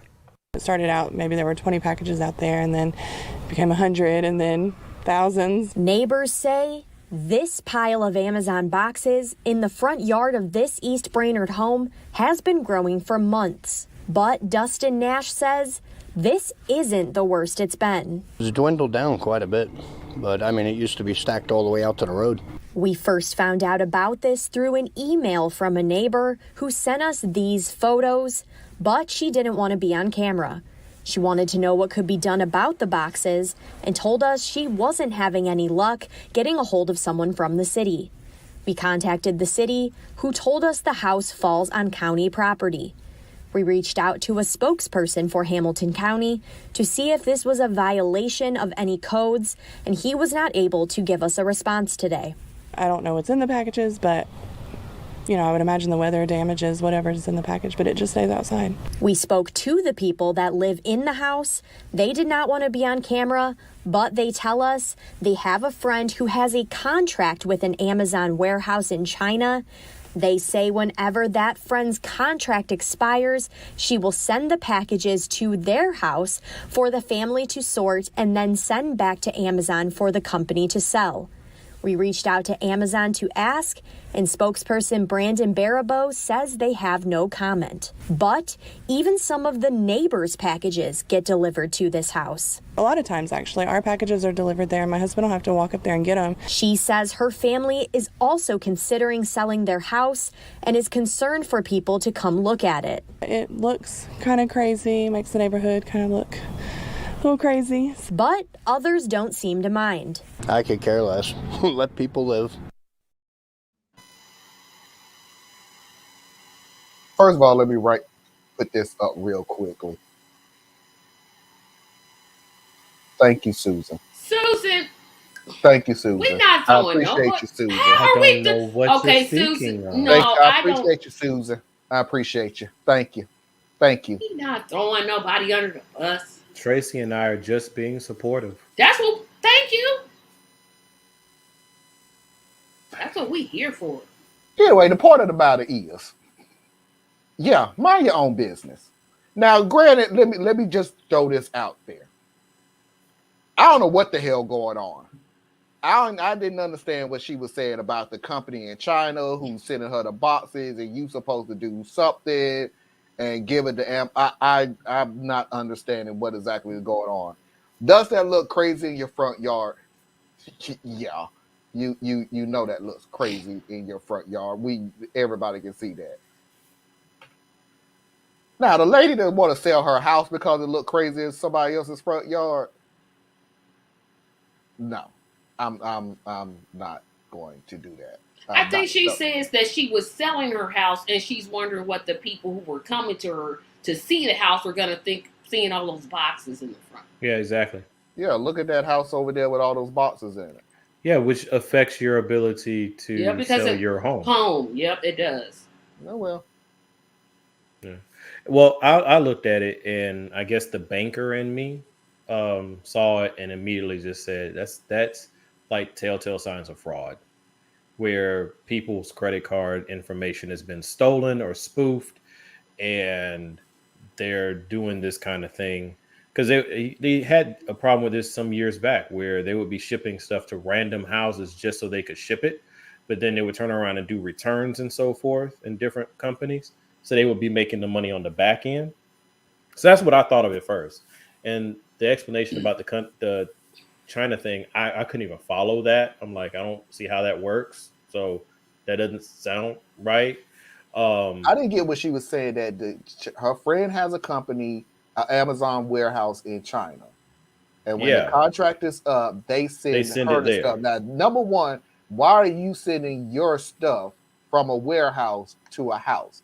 With shipping labels already attached. It is. Yeah. Number two, you, the person, is supposed to look at it and give it to Amazon to repackage and resell, which that is a blip on the screen because I'm thinking, so why don't you just directly send it to Amazon? Because why are you sending it that's to where you? I come back to the fraud thing. I think they are part of a fraud ring. The people where the boxes are showing up. Because my very first thing was somebody please go check to make sure ain't somebody dead in the house. Right? Then they address that by saying there's people who live there. Then they say the people who live there say that we sort it and send it wherever. That once again made my fraud alarm go off because I'm like, no, that sounds like somebody in your circle is spoofing numbers and stealing people's information. It gets sent to you. You keep what you want. You leave the rest to get thrown away. And it just keeps going on. But yeah, but I do feel for the lady. I mean, if you were trying to sell your home and this is why HOAs exist, person 4 doors down keeps old junkers and all kinds of mess all in the front yard and it looks like terrible. It's hard to sell your house, because it's not separate. People don't buy your house strictly on your house. They buy the neighborhood.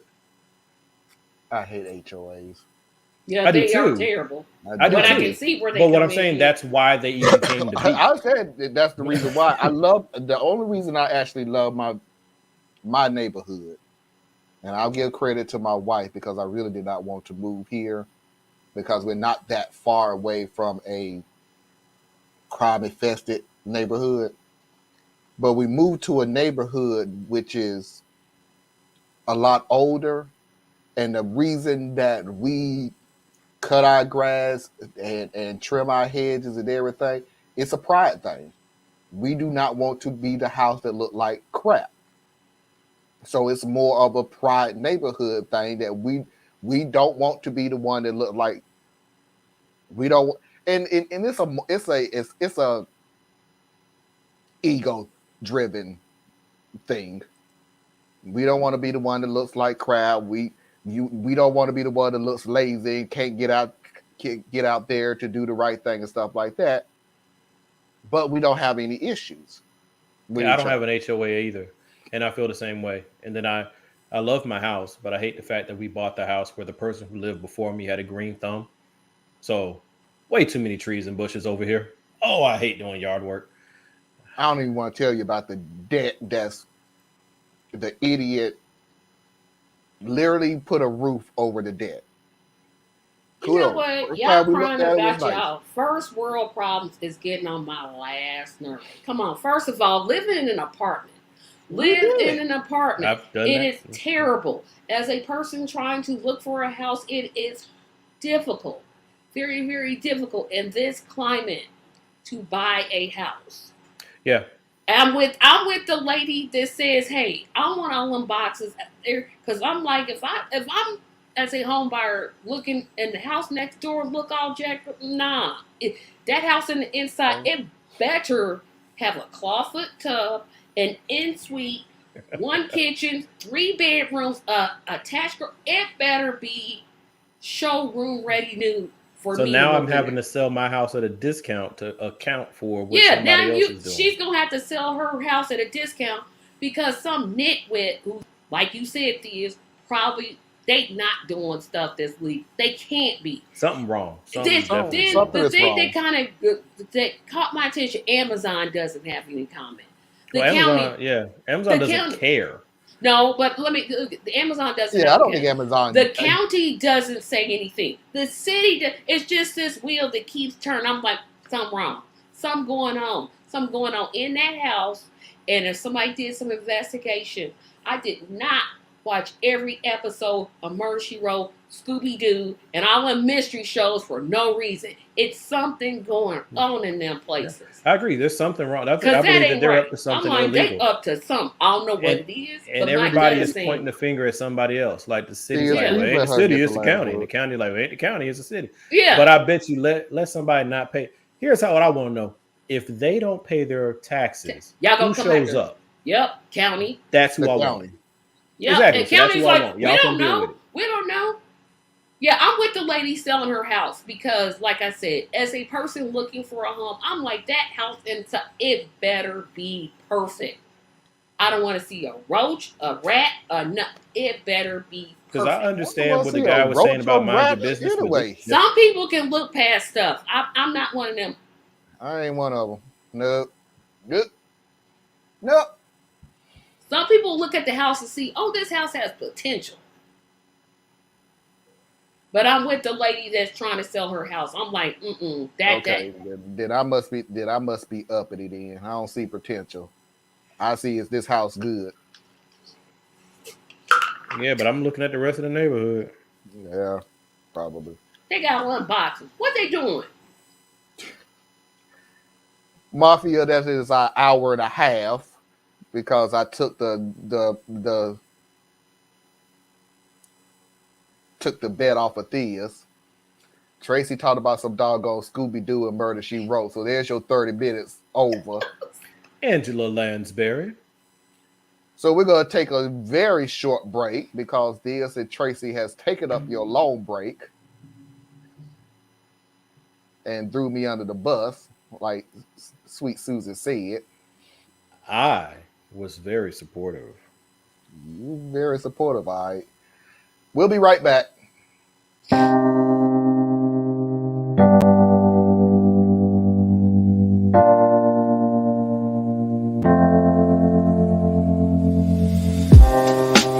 Living for weekends, wishing I could take a break from this world. Running on a hamster wheel, but searching for something I can't feel. I just wanna be a lost girl and fly. Take a breath, feel my wings spread, levitate above the ground and make eye contact with clouds.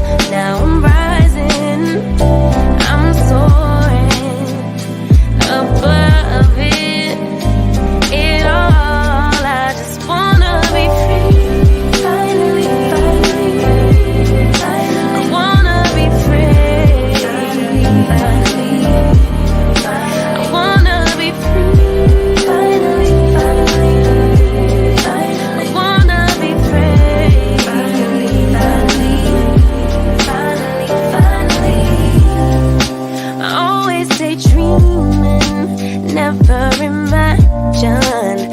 might lose my spark. Living in this crazy time, putting back the pieces of my mind. I know how to run from the dark and fly. Feel my wings spread, levitate into the clouds. I'm so high above the ground. I'm rising. I'm soaring above it. It all. I just wanna be free. Finally, I wanna be free. I wanna be free. Finally, I wanna be free.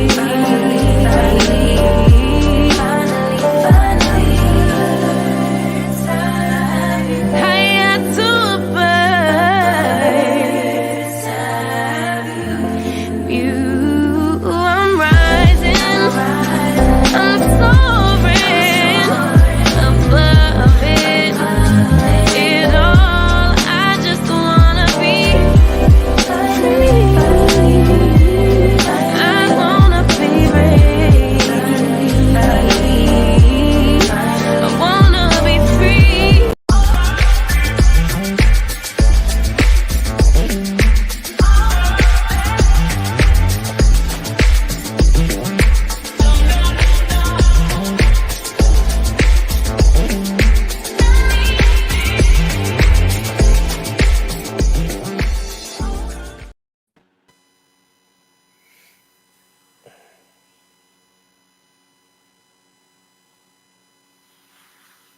We have no idea what you're talking about, Mickey. I'm just like, what? I am baffled. Y'all just taking it. See, It's Marvin's his show. choosing not to talk, and I don't Yeah. understand why he Welcome doesn't back want to to the talk show. to us.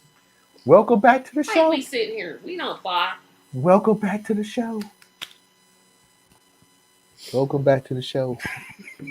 Now he trying that fake innocent stuff. Ain't nobody got time for that. Welcome back, everybody, to the second hour of Saturday Night Vibe. I appreciate everybody still returning. Do not forget to hit that like button right here, right now. Do not wait till the end of the show, and I won't forget and everything else. It really would help the show out. Hitting the like button and getting people, the more like buttons that you get, the more that YouTube will suggest your videos when you go to that front screen when you first go on YouTube. Like I said last week, unfortunately, they'll change the algorithm a little. Well, not the algorithm, the system where the dislikes will just subtract from your likes. So that's why I'm saying I need likes. Also, just to keep in mind that I also said that my new goal for next year, starting next year, is to get 8,000 people. So we can start getting some money in here so I can start paying these people. As much as I put on Theus and Tracy, as much as I clown them and get on them and everything else, I do not want y'all to think that these two individuals do not work their butt off. Not only on their own shows, but my show too. So there's some need to be some rewarding going on around here for this great content. We got to keep this, but the most important thing, we got to keep this going. But I'm just saying, we need to rise. Well, I would also say if you enjoy like some of the back and forth and the interactions and all those good things, you probably have some friends who would enjoy it too. So they won't even know we exist unless, of course, you share it. So we appreciate all of that as well. So thank you. Yep. Yeah. But I'm not too proud to beg. Share this with everybody. At the very least, I would say this. At the very least, do not say, I don't think they would like it. Share it with them and see what happens. And Mickey, for those who, because like, I understand, because the weekend it can be tough. But within like 24, 48 hours, the show also posts. So, yeah, encourage you just to check that out. I mean, they might only watch 15 minutes. They might watch 2 hours, but might be something, So everybody out there, for those who just continue to just show support, thank you, so much. Yes. Just thank you. Very much. Because on a lighter note, drastic times Call for what? Who said that? Drastic measures? Who said that? Who said that? My favorite quote that I'm going. 1 second while I look up. While I look up my favorite quote that I said wrong the first. Wait a minute, man, you don't sit your loud ass down somewhere. That will always be my favorite thing that I've ever suggested. I'm like, this guy. Woo! I don't know, the dude with the dancing. That I still like the dude with the dancing. He went full Jim Carrey on stage at the church. That was. Oh yeah, I forgot about. Oh, that. Oh, you know what? And then I think the first time that I interacted with you guys was the manager who couldn't figure out EYES. Eyes. I'm like, dude, it's eyes. It's eyes. Right. Eyes. Yeah. These. Payroll ain't never right. These right here. Susan, for you to get the donations, whatever they call it, thank you for the donation, thank you, blah blah blah. You have to have 1,000 subscribers. You sure talking about the super chats? The super chat. Thank you. Yes, you sure do. For you to have do. for you to have the super chat, you have to have 1,000 subscribers. So that's what I want to work on. And if YouTube isn't cutting off everybody's videos, making them go to a whole different channel, but I'm not here to talk about my struggles. Well, so since Tracy doesn't want to talk about her struggles, I will. Hey guys, make sure that you are checking out Tracy Media LLC, the website. You can catch a lot of her videos there. And then, YouTube, y'all might disagree. And Patreon. Sorry, I don't mean to cut you off. Yes! And her Patreon page. Yeah, I was headed towards that. Yeah, absolutely. Because you'll get it on my page. Because YouTube, y'all know y'all ain't right. $1, $2, $3, I think it just goes a long way. It shows support. It shows, hey, just keep going, keep doing what you're doing. But, everybody can't give money and everybody's not in a situation to do so. So that's where I go back to just the sharing aspect. Because I can't speak for everybody else, but one of the things that sometimes I have to check myself or wrestle with is when you don't see a lot of feedback, you wonder why you're still making noise. And just those going back and looking at a video and seeing, wow, 30 people watch this. Wow, I got 8 likes. That means you a get lot. likes? Oh, I don't get likes. It is. I get views, but I don't get really likes. Does. It means a lot. So I just I thank everybody. We're building our own little community, and it's great. And I think that means a lot. And and then with the super chat thing, cool. That'll come when it comes. If it comes, the issue I have there is by the time it comes, you know how YouTube does. They're always finding a way to demonetize and all of that. So that's why we're building separate platforms. And he won't say it, but we need to also support Theus and his complex mind, simple man. Yeah. Thank you. I knew I was going to get it right. So, yes, he has a website now. I need to support it. Because you're not doing Patreon yet, right? No, I won't even touch that probably until next year. And when I do it, I know this isn't even part of what we're supposed to be talking about, so I can hit on it another time. But no, I'm not really gonna hit on that until next year. But still support his website. Theus Robertson is one of the most intelligent individuals I have ever had the honor to meet. That's very kind of you. I agree. And there are very few and far people like that. There's a lot of people who just does a whole bunch of yelling and screaming into the void with no content behind it. Theus, I have not found one video of his on Tracy on his own platform where he was that person.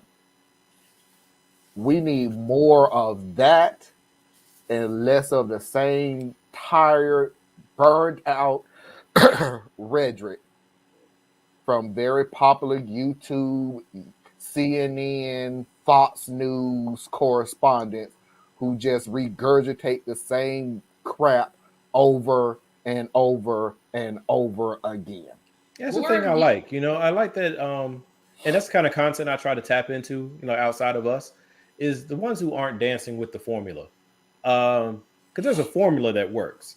If you tap into emotional outrage and stuff like that, you can do it. If you do product reviews, you can do it. And if you just do slapstick, stupid stuff, right? Those are like the formulas out there. But when you are like, no, let's have some fun, but let's also really talk about stuff that matters, So anyway, this has been your unscheduled commercial break. Yep. And I was just going to say more of YouTube and less of Candace Owens is a great thing. You can take What's wrong with Candy Girl? You can take the YouTube part out of it. What's wrong with Candy Girl? Just say the last part. Don't start me on her because I no. We going on 2 out. No. Heck no. Nope. One last thing. Foxy's videos of the week.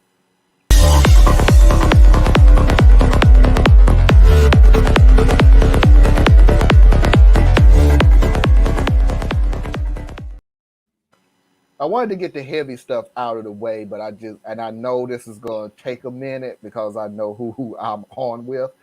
Tracy. If you want to go there, fine. But I just can't let certain things like this slide for the fear of being on here longer than we want to be. I couldn't let this video slide. I had this in for about 3 weeks, saying, hey, I don't want to play this video because this is going to be a hope. But no, I just can't let this slide. Well, this month, the Real Faith, we're asking the question, would Jesus support critical theory? No, he wouldn't. He would not be one of the woke. He would not be the one who was breaking everything that God was seeking to build. I just want to stop for a moment and acknowledge the quiet part out loud that just happened. What is God wanting to build that critical race theory wants to undo? Go ahead. You're probably being brainwashed at school. They're probably telling you that gender, sex, marriage, your school might be a lot more like a cult than you think. And there's a lot to unpack there. Trying to figure out where to start. I guess this is as good a place as any. Watching somebody who almost certainly subscribes to the theory of original sin try to tear down critical race theory, well, that's a special kind of precious.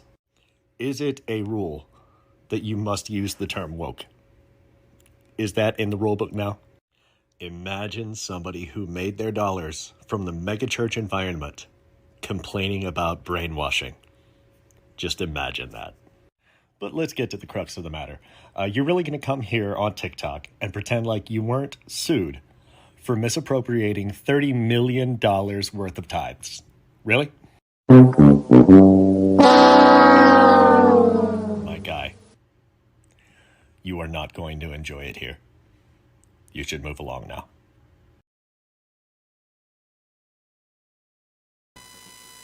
Well. I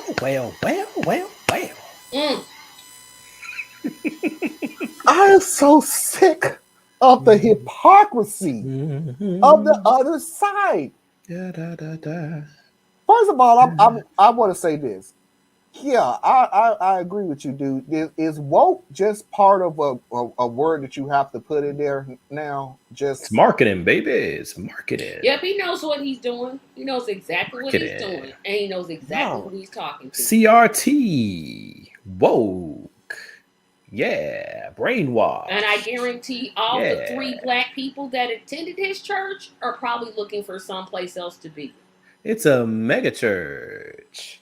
Hey, but he got more than 3, I would imagine, and they're all the ones who believe that they're different.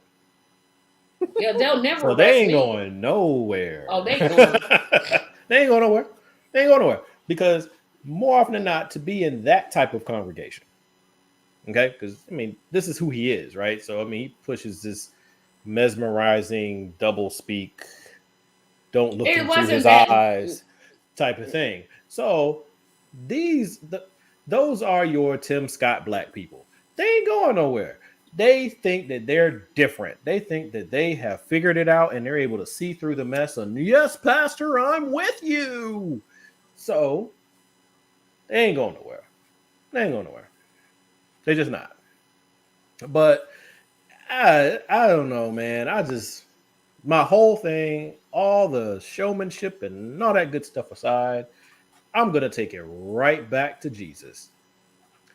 Jesus literally came to disrupt the established order and the structures that had been built around it that were getting in between God's creation and God's will. He literally came to do those things. No, they don't know that, So, Jesus. They know. You know what they know? They know supply side Jesus. That's who they know. Exactly. You just said it. You just said it. They know blue-eyed, blonde-haired Jesus. That's white. If you've Not never, what he really was, but hey, let's just, we'll do that. Al Franken did a skit about supply side Jesus. It's on YouTube. It's animated. It's hilarious. Supply side Jesus. Just look that up. I've often contended we are not worshiping the same God. Okay. And where they like to try to confuse you is they'll say, well, there's only one God. No. God himself never said there was only one God. God said there's one true God, one everlasting God. He said, have no other God before me. So there's other gods. And I know people have different interpretations, and that's cool. But my point is, just because someone says that they hearken to a name does not mean they hearken to that name. Anybody can claim to be anything. Exactly. You got to pay attention to their ways. But I had several problems on several levels with not the bald-headed guy, but was it the denim shirt? The denim shirt guy. Yeah, the denim shirt pastor guy. First of all, I'm so tired of the evangelical movement. And I'm going to tell you why. Because a true evangelical has one goal. A true one. Because I consider myself to be an evangelical. I'm not a white evangelical, but I believe in spreading the gospel throughout all the world. I heard. That's I heard pretty too, much so this is what gonna be good. Evangelical means. It does not mean I listen to everything that Trump says. It does not mean that I call down angels from Africa. It does not mean that I'm going to support a man who cheated on not one of his wives, not two of his wives, but all three of them.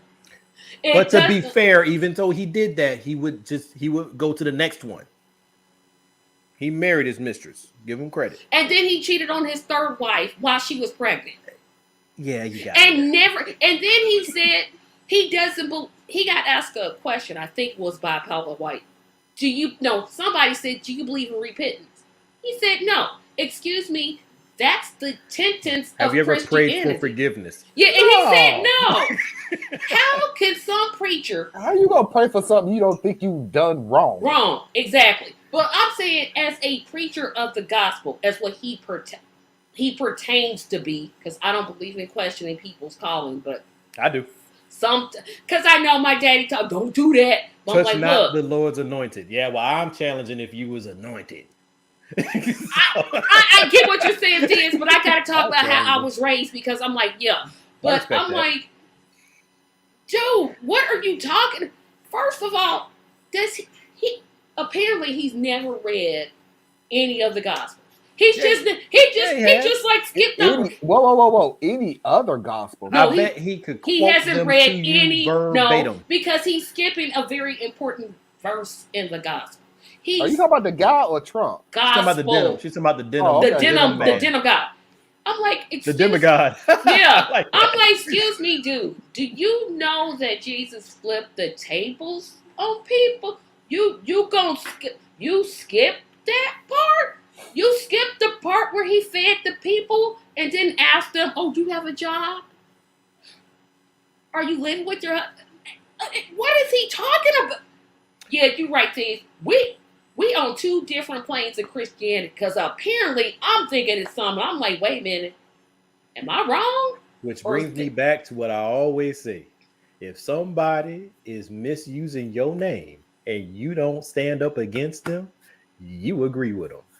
So the rest of the so-called real Christians who let this mess go by, because see, white evangelical Christianity They seem like anybody is go by. the main flavor of American Christianity right now.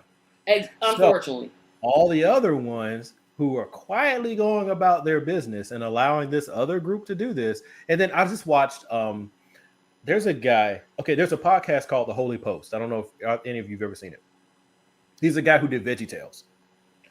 And awesome podcast. Awesome. But I recently posted one of his videos he did by himself about what is an evangelical. And he broke down the whole history. I didn't even know it was that deep. And you got the fundamentalist and there's all this stuff going on. I was like, whoa. But it all comes down to people who are like strict, like the interpretation of the Bible is infallible. And then there's the other ones who are more modern who say, what is the message behind the Bible? And then they like kind of fight and change names multiple times throughout, whatever. But what we're dealing with right now is the dominant strain of COVID Christianity right now is the one that is upholding white supremacy as a substitute for Christianity. And they'll use that as a cloak. Absolutely. You know, it's kind of like when you look at Zionists versus people who actually practice Judaism. Yeah, have you? The faith is being masked by people who would use it as a tool. Yeah, you guys know who Roland Martin is, obviously. I'm hoping y'all do. Yeah, Jelly Roll. I know him. You know, he did a whole response to Paula White, who you could just tell I'm not on the Paula bandwagon. I try my angels from heaven, angels from Africa. Honestly, I didn't know this woman existed until I saw that stupid video. I thought she was the person who cooked, but apparently that's Paula. That's Paula Dean. That's Paula Dean. Gotcha. Because what happened? Let me give you a brief Paula White history that nobody wants to know. So Paula Dean. Now you got me saying it. Paula White. She got popular by preaching at Bishop Jake's church. She can talk to black people. She was talking to black people, like Joel Osteen. I can talk to black people. Yep, and then she got popular. Then she was married to her second husband. Yeah, she was married to her second husband. They got divorced. Then she moved to Florida, took over another predominantly African American church. Because we like to hear it. No, they've lost a lot of members though. They've lost. Yeah, still, you know. But I'm just saying that's where the Paul White history comes from. But because in our acceptance of non-black preachers in the black church, I will say this: it is easier for a black person to be pastored by a white person than a white person to be pastored by a black person. Yeah, it's always been the case. Yep. I mean, because their ice is colder. Exactly. Yeah. It's way easier for me to listen to a white preacher. I'll be like, oh, okay, I see where they're going. Well, I mean, I hate to be that guy, but no, there's nothing that a white preacher can teach me. There's other alternatives, so I'm not saying that they can't be led. I'm just saying that I'm not listening. But, okay, now you sound like my daddy. Now, hey, you know, I mean, here's the thing. I've been called worse. Yeah, here's the thing, right? Wait a I told I was talking to my best friend earlier today, and that's one of the things we were touching on, and loosely. But one of the reasons I come down so hard on Christians is because I grew up Christian, and I'm going to use a term, foolish enough to believe what God is trying to convey to his people. So when I watch people who claim a role of leadership or evangelicalism or spreading the gospel, and I see that your walk does not match your talk, and you are unabashed about it. You explain it away. I'm imperfect. Everybody sins and comes short, right? Those things that we use to deflect. I get upset with people who do that because it's okay for you to walk both sides out of your mouth, but not me. But there are people, I'm definitely not talking about you, Tracy.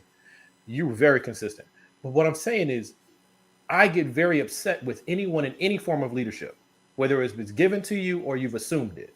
Because now you are in a position that when people are looking to you, you can lead them astray, and you are not taking ownership to do it. So that's why I come down so hard on them, because a mega church, you cannot pastor all those people. You can't. Yeah, there's no way. Because there's absolutely no way. No, you have other. I think like Bishop Jakes has like 250 other ministers, so I'm assuming they would do some type of division. Because I go to a somewhat larger church. It's not super large. I think we have like 1,000 members or something like that. I mean, I go to my family church is a small church and we got 1,000 members. But yeah, I feel you. But yeah, so that whole dynamic. I mean, if I was a member at Potter's House, I'm not expecting to have a conversation with Bishop Jake. That's just not going to happen. And that's supposed to be your pastor?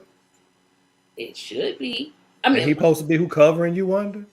Am I supposed to get sourced out to your junior pastor? I didn't come to fall. I ain't come to him. But you have to have common sense to know there's no way he's calling.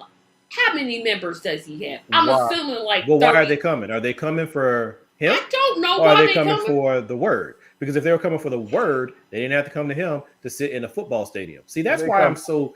Yeah, but I understand. We already kind of we kind of went on that. Yeah, so. We waiting on you, Marlon. Mr. DJ. I'm still cripping off you calling Roland Martin Jelly Roll. On and on and on and on and on. He's a tad thick, but you know. A tad thick? I mean, I ain't skinny, so I'm not, you know. I'm just saying. That man, every Thanksgiving, he called thickums. Everybody thickums. And we're moving on. This next video is for Mickey and Susan, because I really don't know this. I know about it. Oh, look, Marlon. Yeah, that's pretty much it. But when we're quiet, Marlon don't even talk, man. I know, like this not his show. I'm going to grow this station. I'm going to grow this channel. Purely on my DJ skill.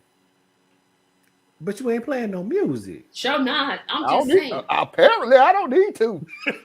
I don't need to play music. But anyway, this video is for Susan and Mickey because I know of it. I'm not that deep into it. So, but I just found it funny and offensive all at the exact same time. Uh-oh. This is how all the zodiac signs apologize. I apologize. I know where I went wrong, but you need to admit that you were wrong too, because I'm not the only one that's wrong. I apologize for the mean, hurtful, accurate things that I said. I mean, I'm sorry that you're upset, but it just sounds like you're jealous. I'm sorry you chose to make me mad, because I'm never wrong. I'm never wrong. Okay, well, I'm sorry that you misunderstood everything I said and you got sensitive for your own fault.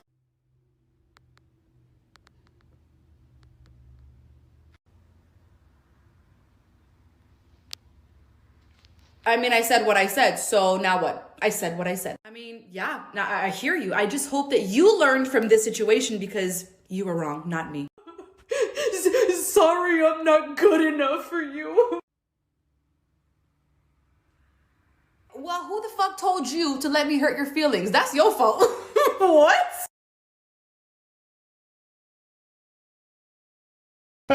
Super accurate, especially the cancers, boy. Woohoo, boy. First of all, I'm not going to say, I'm an Aries. I'm not going to sit there and say, you wrong because I'm never wrong. That's offensive. You trying to cancel me. I feel like. That's all I definitely think the Scorpio was accurate because, no, that's not accurate. Wait, maybe it is kind of accurate. Because I'm not going to just stare at you. Because if I'm wrong, I admit it almost immediately. Here's what I'm gonna say. I don't follow zodiac things. I'm just like, if I'm wrong, I'm pretty much gonna say I was wrong and I'm sorry. All that thing she did, I'm like, okay. I literally was like, that could be any random person. I don't even know what zodiac sign I'm like, that's how little I pay attention to it. I don't think they have any meaning. She just took generalized traits. I guess this is fun to some people, but it goes way over my head. I'm just like, no. I find it humorous because I find zodiac humorous. I don't like follow. Your moon is in the cresting dawn. I'm like, what are y'all talking about? I was born in Okay, so I was born in January. That makes me a what? I have no clue. I have not a clue. Yeah, put up there anybody in the comment section. I was born in the first week of January. I was born in '70. I was born in the '70s. So Aries and all that other stuff. I think all three of us were born in the '70s, weren't we? But yeah, but I mean, it's based on your month. So yeah, I was born in the early '70s then. Yeah, I'm like, somebody tell me what January is, because I'm like, oh no. The disco movement and everything was going on, and everything was so awful. What Theus was saying, the moon and the stars, and you don't go out this day because the moon is behind somebody's house. Yeah, Jupiter's moon is coming back now because they're back to worshiping crystals. And the sun got drunk and passed away, and now he's back. No, that's not the sun. That's the sun's son. Here comes the Pluto. And the people that pull out the cards, that confuses me too. I'm like, that go over my head. But you know what? Okay, never mind. No. But anyway, I find it entertaining. I don't get it, so. I think it's entertaining. Scorpio's still the best sign, but, you know. I take your word for it. You can have it. Thank you, Mickey. That's all I know. It's a Song of Aquarius from Hair. That's it. That's all I know. Wait, the Song of Aquarius from what? Hair, the musical Hair. I don't know about that. I was thinking about it. Yep, that's it, Marlon. Sing, Marlon. Oh, I've heard that song. Aquarius. I'm the DJ. That's it. I'm the DJ. Aquarius. That's the only song that I know with a zodiac song. Old age song that nobody listens to anymore. See, there you go. Tarot cards. That's what you were talking about. Yeah, that's what I don't understand. I'm like, huh? What? You don't understand it because it's not the religion you grew up on, though. Late night TikTok live videos of tarot card readings. Yeah, that's something. They have it. Yeah, I don't know. I find it entertaining. Oh, thank you, Mickey. Because I didn't know. I'm like, oh my. Well, that depends on when you were born. I was born on the 4th of January. Oh, okay, and yeah, that irks the daylights out of me. Where when you actually do look up your zodiac sign, Tracy, they cut off. Like I can see if they said January, February, March is this sign, April, May, June is this. No, it's January, February, and then in the middle of February. Oh, okay. On the 26th, you never go on this one. We're gonna move on to another month, and then that's because our calendar is a political lie. It was based off of Julius Caesar. So it's been changed so many different ways. There's actually an astrological calendar that is tied more to the solar system and all those things, which is where you would find a more balanced representation of how this stuff goes. But hey, because I'm like, hey, everybody trying to figure their own way out, right? So you got Greek mythology, you got Christian mythology, you got Hebrew mythology, you got whatever gets you through. Greek mythology was great. Roman mythology was I don't remember the difference. What was Roman mythology? Greek mythology was Zeus. Right. Roman mythology was Odin. Oh. Nobody know about it. Shakespeare didn't write no play about it. I was a nerd when I was a little kid. I read all of that stuff. I like the Nordic stories, and then there was the ones we were talking. The Greek stuff was hilarious. But once again, I am functioning out here when it comes to religion because I think pretty much all religions are siloing up to the creator anyway, and I follow the creator. So I find humor and balance and all Yeah, kinds this of is stuff one in of all the of things it. I literally am like, I don't get it. I don't get it. Sorry, had to kiss my wife real quick. Sorry. Oh, Oh, that's black. sweet. Hey, man, love is a lovely thing. It sure And we're is. talking about zodiac sign. Yep. Especially when you don't get swiped left on Tinder. Boy, that feels And we're moving on. And we're moving on. This was for you. Oh, last week was for me, so I hope this is a good one. This was for you. Because I know what ticks Thea's off. And that's Karen's. And I can't get past this Karen worth a darn.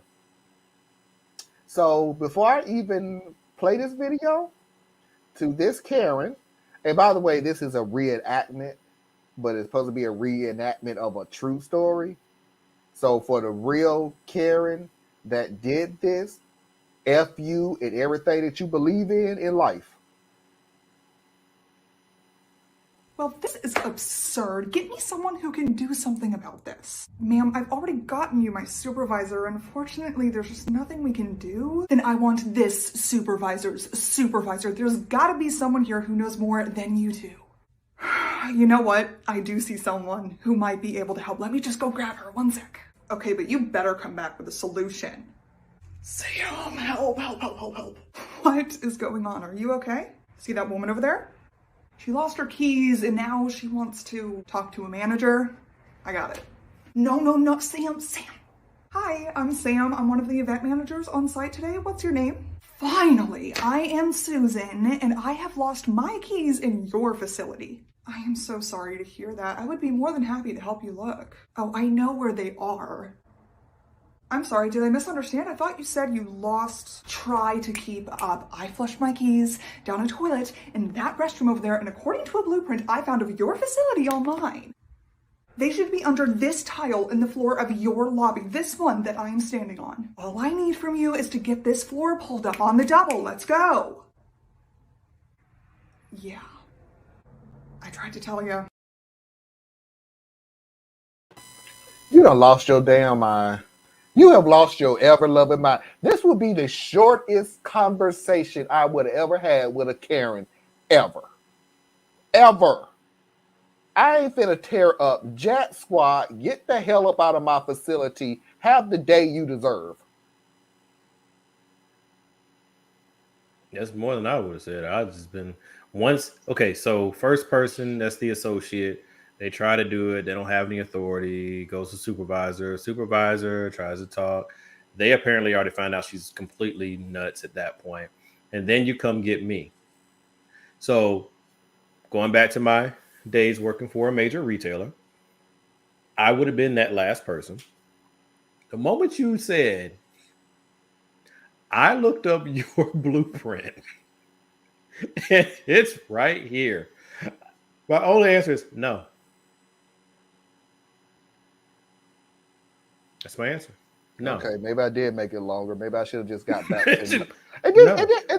I'm calling the police. Go ahead. The arrogance Me too. and the self-centeredness to sit there and say, I flushed my keys down and I know it's exactly in this spot right here because I have a blueprint that I pulled up on my... Woman, please get the hell up out of my face, please, before there's going to be another incident. Because your keys right now is about to not be the only thing getting flushed down that toilet. I don't even get mad at these people anymore. You know, I have to talk to people. Because I get on the phone with the people. People are mentally unstable. So I get on the phone with people now and they sit there and they'll go on and on and on. And I'm like, I only have 3 responses. That's it. Depending upon the situation, those responses will differ. But you will only hear a maximum of 3 from me. And I will repeat them as often as I have to because I know the name of the game. The name of the game is you want me to keep saying something different until I say something you can try to hold against me. No. I don't care how mad you get because I don't care about you. So, no. You want to talk to my boss? Look it up. No. I I'll do you one better, Theus. As a person that works customer service and hopes someday that Tracy Media takes off so it can be her only job, I am so tired of these Karens and these Kens of the world. No matter Oh, what the race. Kens are even worse. Kens are worse. But no matter what race they seem to be, you tell them, for example, I'm going to use a loose example of this. Well, you're not giving me my medication. Well, it requires an authorization. Can't you do something about it? Ma'am, I'm not your doctor. Well, then call them. No, first of all, you're not going to talk to me in that type of manner. What's going to happen is I'm going to transfer you to someone else because I don't have time for people like her. So you want me to die? Just up to it's what you're saying. No, right I'm now not, you're saying you want me to die. I'm not. See, that's what I get, and I'm like, I'm not going to sit here and argue with you. There are certain things I can't do. I can't write your prescriptions. I can't listen to you go on about how the COVID vaccine is manufactured by the government. There are things that I won't do. You either request your card, change your doctor, or say you got a bill and let's just move from there. Because I don't have time for you to sit here and tell me, hey, my doctor didn't write the prescription. What you going to do about it? Well, why didn't your doctor write the prescription? You are not hearing me. And see, that's where I come back and say, I heard you just fine. Your doctor didn't write the prescription. Did you ask the doctor why? Doctors don't just, in general, just write prescriptions because they're trying to get money from, well, hopefully they're not writing prescriptions to get money from the drug company. Why won't they write? I said hopefully. Why aren't they writing you that prescription? Maybe it's because you had too much. And then they're like, well, call my doctor. No, I've had ones that they called the doctor and the doctor's office is like, we don't even see that person anymore because they're crazy. And they just hang up. I'm like, boy, I wish I. If the audience would just Google search Keisha Jones, the puppet, I'm telling you what, her call center, that's what I go through every single day. Every day. It's tough working with the general population. It is. And people are like, oh, you get that much? I deserve more. Because the crap that people like the lady in the video, although I realize it was one actor playing several different roles, what customer service reps are asked to do or working with the public are asked to do, there's not enough money that you can actually pay us. That's why you are seeing that people are not coming to get these jobs. Exactly. As frontline service people. They don't want it because it's because of us. It's because of us. It's the people who can afford to order their food and have it delivered to them. It's because of the people who think the most horrible inconvenience of their life is that they had to drive through traffic and people were not letting them get around the road well. So then when I come into your store, you can't even write my name on the cup right. First world problems. Sorry. Look. Yeah, there are children that won't eat tonight, and you worried about your key and the floor. Girl, go home, find a locksmith, make a mold of the key. Don't. I wish somebody would come here and talk about something. I'm like, I am, and you know, no, not because, like I said, I wouldn't feed into it. Once I know that I'm dealing with an unstable person like that, I know that they're on some sort of a break, and I'm not going to be able to help them anyway. No, so they don't want to be helped. The answer is no. Because if I was going to engage with you, then it would be, what led you to believe that your keys would be in this particular location? Like, I don't have a problem. Like, that was one of my gifts with customer service is that very seldom do people get loud with me because I have a gift of making you have to look at you. Try being female. I can't. And I'm just saying, I already know because I've watched y'all catch whatever amount of mess I get is nothing compared to what any woman doing the same job. Yeah, because women think they can talk to us any kind of way, and men, especially men, are so patronizing. It's ridiculous. I'm like, you really think you're gonna talk to me that way?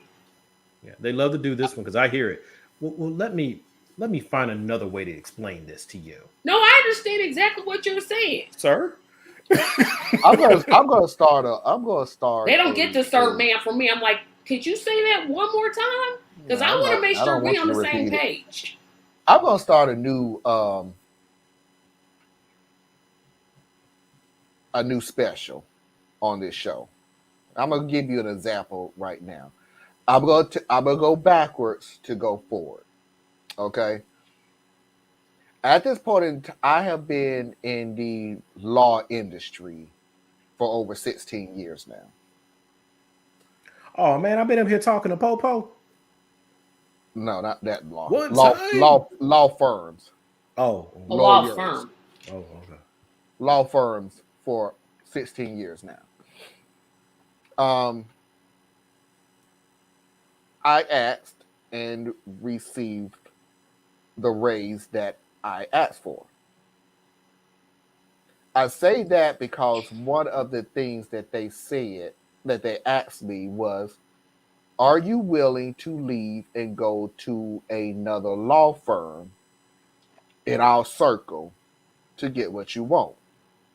And I told them absolutely not, because the issue that I have with the law firm that I have now are gone. And I don't want to take the chance of going to another law firm and that issue of a person coming back up. Now, all that aside, the person that I'm speaking to, and I'm going to speak in a general consensus, was me personally, I worked with two Karens, Karen 1 and Karen 2. First of all, let's get one thing straight. Karen 1 was a lot more freaking crazy than Karen 2. So I'm going to give you an example, and y'all let me know if you want to hear more. Y'all in the comment section, Mafia, y'all let me know if y'all want to hear more. I'll just give you an example, and I'll let y'all tell me if you want to hear more or not. This is on Karen 1. So, one of the secretaries came into my office and just stood there, walked around. I have an island in the middle of my office. Stood there, walked around the island and everything else. And I know this secretary very well. She's very efficient. She's smart, intelligent, and everything else. But she doesn't stay in my office like that. You know, you go in, you get what you want, you leave. She's hanging around. So I went, hey, how you doing? She's like, I'm fine. You don't hang around my office like that, so what's the issue? She looked me dead in the face and say, how do you tell somebody fuck no? I said, you tell them fuck no. I don't know what's the issue. She said, well, Karen 1 asked me to help her with a project because she got cussed out by the attorney. I said, oh, well, that's pretty messed up. What happened? She said Karen 1's attorney went on vacation. And what Karen 1 decided was a brilliant idea was she is going to go into her attorney's computer and clean up all his contact information. In other words, she was going to make the decision of what contacts was old and no longer needed and what was new and was going to be kept. So she went into the attorney's computer and started erasing contacts. The attorney comes back from his vacation, distinctly went off on her and told her that she needs to find every freaking contact she erased. So Karen 1 got on with IT. Don't ask me why. Have not a clue. To find these things. She asked, I'll just say Sweet Susan. She asked Sweet Susan, can you help me get these contacts back? Sweet Susan, who's been working with Karen One for so long, knew where this was going, and I will tell you right now where this was going. What would happen was if Sweet Susan decided to help Karen One get these contacts and they did not come up in a timely manner, which if there was no timely manner, she would literally just go to the attorney when the attorney asks, "Where's my contact? What's going on?" She would have went, "Oh, I was working on it, but Sweet Susan is not doing her part." The end. First question is, why didn't he fire her for deleting the contacts in the first place? I mean, that's incompetence. Tracy, I got about 15 stories on that same question. I'm like, wait a minute, bruh. You gonna just let her just keep working like that? I got 15 stories that's going to end with the same question. I would say that I don't know how well you shielded the story, so I would move from this. And somebody's related or connected to somebody. Yeah, because I'm like, how did she not get fired? Hello? I've gotten fired from plenty of jobs for dumb reasons. Here's how I shielded myself from it, Thea.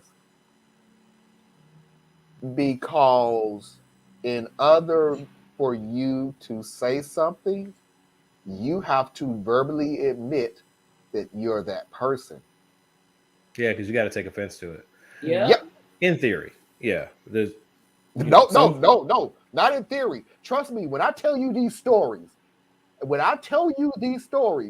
you have to physically admit that this was you.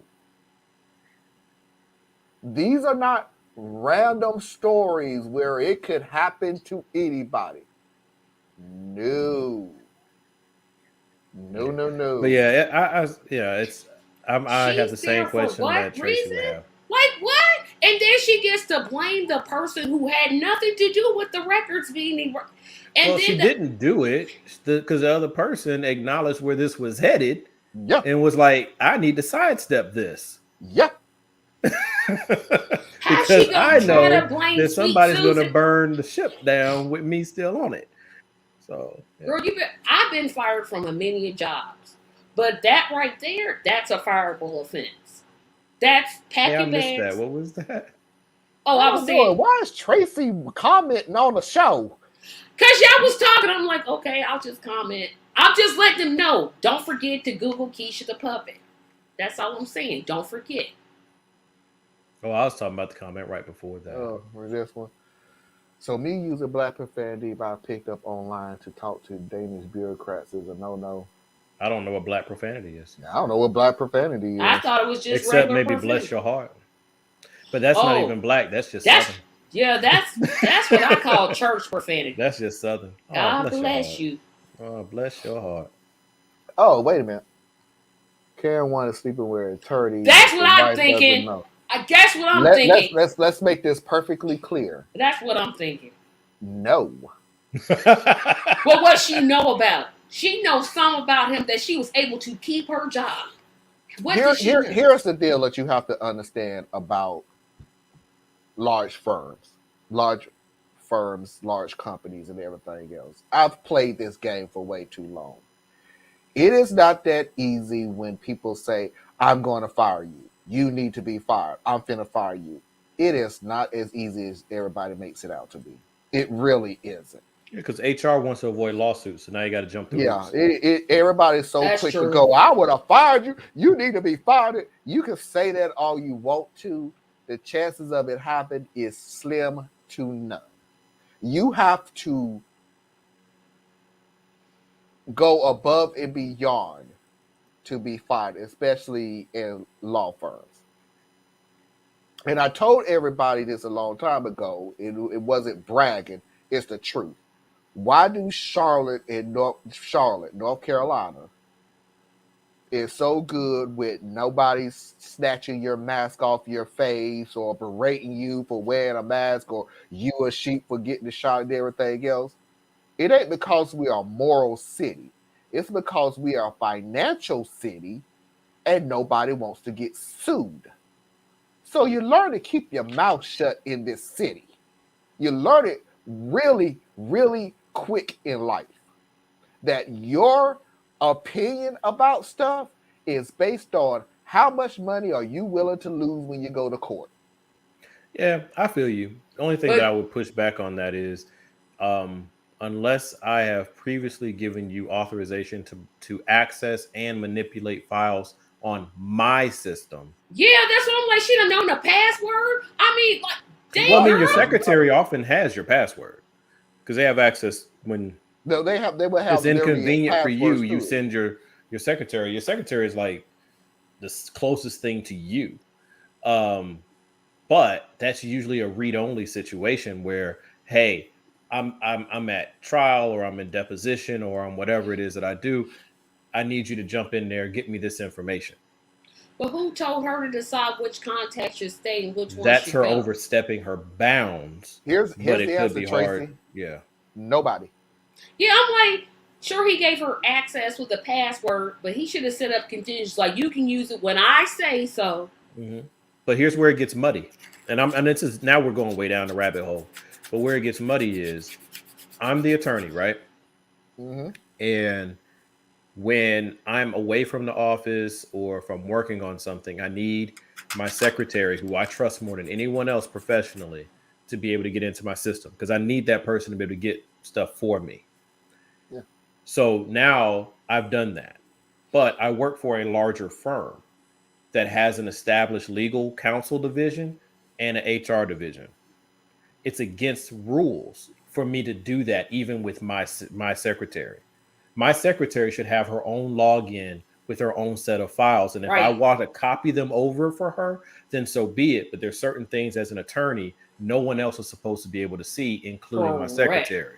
So now that I've given her access that she's not supposed to have, and then she goes in and does something that I didn't specifically say she could do, who am I supposed to go and complain to? Yep, you can't because you done broke. You done know, broke 'cause all now the I'm in protocol. trouble. Yep, because you the one broke the protocol. You big So I don't know if that's the case, but that there could is happen there's a small little caveat to what you said. It is, unfortunately, but it is. It's a security measure, but yeah, you can theoretically, if you have access from IT to do this, and that is this: you can get into that attorney's computer, logging in under yourself. Right. Right. So that's your access point. But the IT person wouldn't necessarily know, like, they would, because you have to actually call IT and say, give these people permission to access my computer. Because IT is always going to, well, not always, but in such the case, IT has an admin access point. Yeah. Because if they fire the attorney, they still got to be able to get to this stuff. So if you look at it this way, look at an organization. No, I'll just use us four. Three. There's three of us. Yeah, we're getting tired, huh, bro? Yeah, because you said four. I'm like, who this fourth person? I literally counted 1, 2, 3, 4. So yeah, I'm getting tired. I'm like, who we seeing that I am not seeing? So look at us three as the organization. Yep, I'm the CEO. Who? I'm the CEO. Yeah, okay, I work in the mailroom. You the CEO. I work in the mailroom. You're the CEO. Oh yeah, because that's where the good stuff comes. No, I'm still the CEO. Go ahead. I am IT. I'll be maintenance because that way I can hide the money behind the wall. I so want to go to bed. Because desperate time. I'm sorry, IT. Go ahead. I'm gonna cut this real short because y'all done got on my nerve. There's an organization. There's Class A, Class B, but there are Class B individuals. Yes. There's certain individuals who does Class A stuff.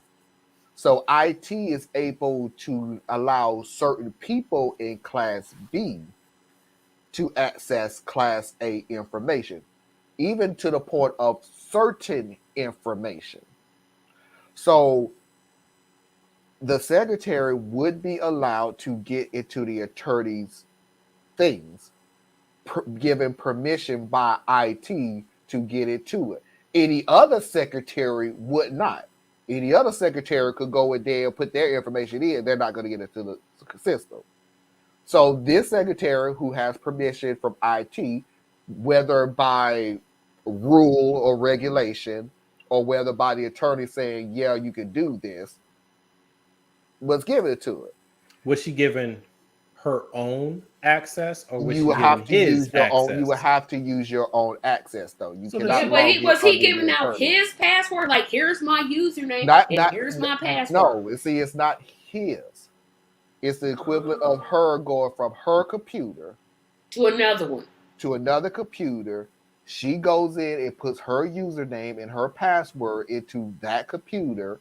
And because of permission given by IT that she is allowed to do that on this certain computer, she can get in.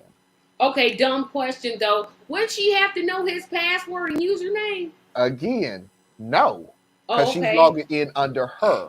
I guess where I'm getting lost, Marlon, is because, like, say you want, I mean, if you try to get in my work computer over here, IT can give you a login.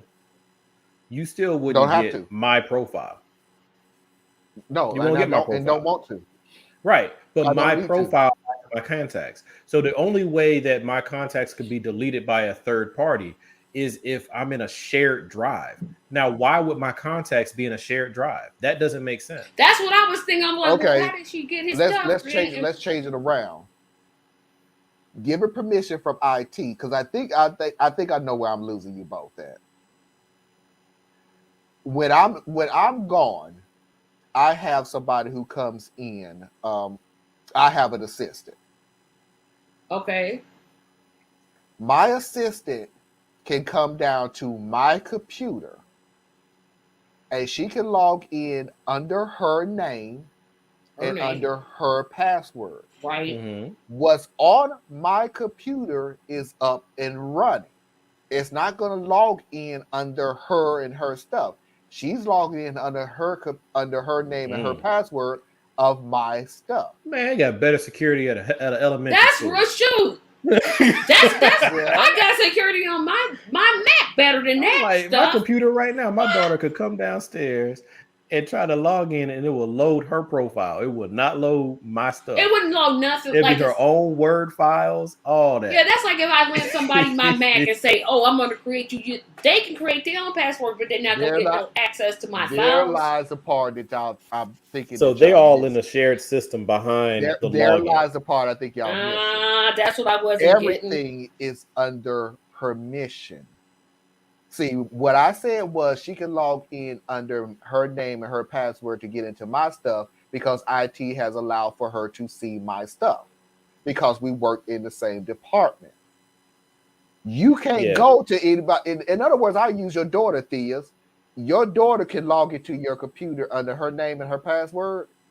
She would have a whole different system, right? Mm-hmm. Exactly. Because you did not give her permission to see your stuff. Yeah, she doesn't have admin access. Yeah. She doesn't. Certain people will have admin permission for certain things. And I'm putting it in a And I'm just saying way. for a law I don't firm, need the that's secretary really to shit. log Oh, they don't got no kind of security. I'm like, what is that? They got the honor system going. Yeah, I'm like, Here's the deal. Because if I sit here and tells the secretary as an attorney, I need you to go into my computer and get this contact, and the only thing that comes up on the computer is still your stuff, you're no use to me. So I would have to give you my login. That's what I thought. Oh, good God, no. It's better than what you just described. I know. I'm like, I wish I would sit here and create Mac. Now, my username is this, and my password. My whole system here got a better security. That's Barney Fife. That's Mayberry-ish. Because otherwise, then you would be looking at maybe something like I'm in the job I do, right? So we all manipulate files and make policy changes and all that. And any one of us with our authority level, when we log in, it's going into a massive shared access point for our job role. and our logins, we got a series of logins to get into whatever it is you're going into, which all identifies who it is that did it. But we can all go in and do it, which is what it sounds kind of like what you're saying. Yeah. What I'm saying is, if it's an attorney level, I'm just surprised that it's that open. Like, yeah, they got, like I said, I don't think it was would be that open. I think she's only allowed to see certain things that's would be. Yeah, there's probably things she couldn't get to. That she could not see, because But I'm she like, managed to get to those. she got them contacts deleted. Matt's all for me. Nope, Susan, I'm gonna have to disagree with you. I will never go back to a PC. Never, ever, ever go back to a PC. I tried a Mac a long time ago and I hated it. Once I I don't like got the way it, it looks, so I don't even mess with them. I'm a Windows guy. Sorry. Nope, I can't do Windows no more. I'm like, nope, it's Mac. I did a Mac at a library because that was the only computer that was still available. I lost my ever loving mind. I didn't know what I was typing, what I was. I'm done. Once I figured out the commands, I was like, okay, I got this now. Let me go. We're one and done. I don't want to have anything to do with any Apple products. Nope. Got my iPhone. I'm Team Droid. Now I am Android, but that new Galaxy phone, that thing is like $1,500. I'm like, for that, y'all better pay my rent, my car note. Yeah, and then I didn't know this until I got my Galaxy phone because I'm cheap. I get the one that comes free or discounted with the plan. They got two completely different lines of phones. Oh no, they got way different. So I have a series Galaxy. I didn't know there was an S series. Oh, Galaxy. yeah, the S one. So the S is the good phone, and the A is let's just take this thing. Well, you got to understand something about me and my cell phones, which is the only reason why I got an iPhone. Well, two reasons. One, because I needed a new one. Because I'm the person that I'm not getting a new phone simply because a new one came out. That ain't me. That ain't never gonna be me. I get a phone because my old phone is just so raggedy that it just don't work anymore. Two, because my whole family is on iPhones now, and the difference between an Android to an iPhone and vice versa, it wasn't worth it no more. My wife is the only person who has an iPhone. The rest of us are Androids. Excuse me. And what ran me up out of Apple, which I don't think they've actually fixed this yet. Maybe they have because they started copying Samsung once Steve Jobs died. But the limited memory, and you have to pay for more memory, and Apple has actually been caught and proven to be killing your phone after it's 2 model years old. Android period, they do something very similar. But you could literally, like this phone right here, this phone I've had for 5 years. I use it like an iPod. Yeah, pretty much. This phone Apple is the new phone. But with the iPhone, your memory gets jammed up because they drop updates until it can kill your phone. I don't like that. And I don't like that. When your phone costs so much you have to get insurance on it, that's when you know you're paying too much for a phone. Thank you, Sue. Now we on the same. I cannot. I don't know. Linux is like I do love I Linux. cannot I don't know stand Linux. Windows. I don't know that system. Isn't that for programmers? Linux is a good one, but really Apple, Mac, they got me. They got me now. I'm sitting there trying to think, how am I gonna pay? Isn't that like for programmers though? That's for like those, you understand. Just think of it as everything that you actually will get on a Linux computer is written by your next door neighbor, the person up the street. It ain't no big, huge corporate. That's why I love Linux. Whatever it is that you want to find, you can get on Linux. It's not a big, huge corporation that's doing all these things. That's the only thing I like about Linux. Yeah, I will never go back to Bill Gates' Microsoft. No, thank you. Oh, rather go to Apple, who acts like Google. But I'm an Apple gal all the way. There's a choice. I'm all the way back. They got me, and I ain't going back. That's cool. I hear that they're great for content creation. And iMovie, if you create content, Mac is clear. I'm like, I love anybody who's smart enough to do content. I really enjoy your work. compared to people who like to just copy and paste. I'm basic, entry level, all that good stuff. So I like Windows because the Microsoft Office is something that I've been learning since I was a kid. It still works, and even though it's different than the Google system, it's close enough that with your skill set from Microsoft still can be used on Google. But if you start trying to cross over to Apple, it's like almost like learning another language from scratch. Yeah. And like I said, once I got the commands and I learned iMovie, I was like, oh my gosh, editing videos is way. Then you want me to have an iCloud account to do anything? You don't have to have iCloud. You do not have to have iCloud to use iMovie because I don't have an iCloud account. Yeah.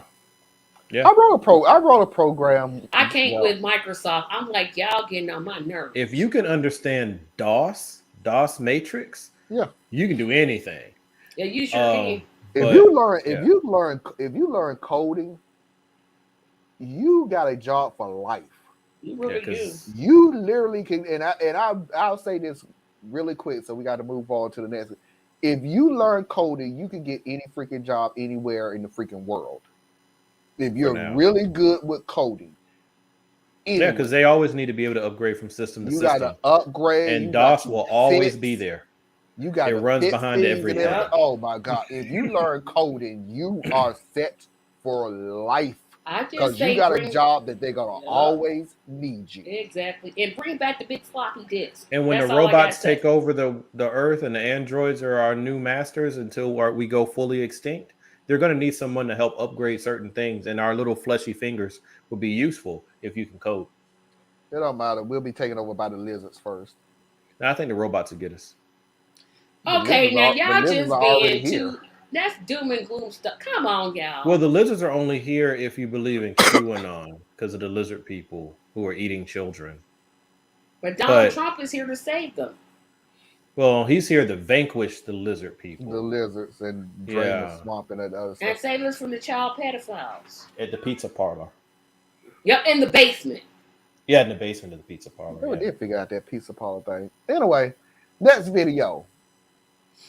Oh, let me get these two comments. Yeah, because it's almost tomorrow. It is tomorrow. I had to learn all three systems. I didn't. Truth is. I'm going to stick with Apple.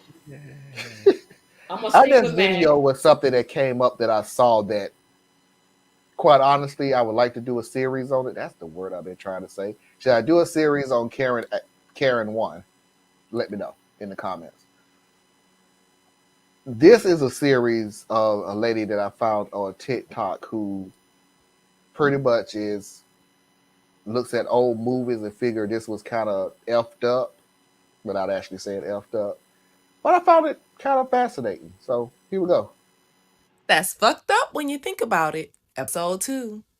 Once again, this is a series where I examine things from society and pop culture that are kind of problematic when you think about it.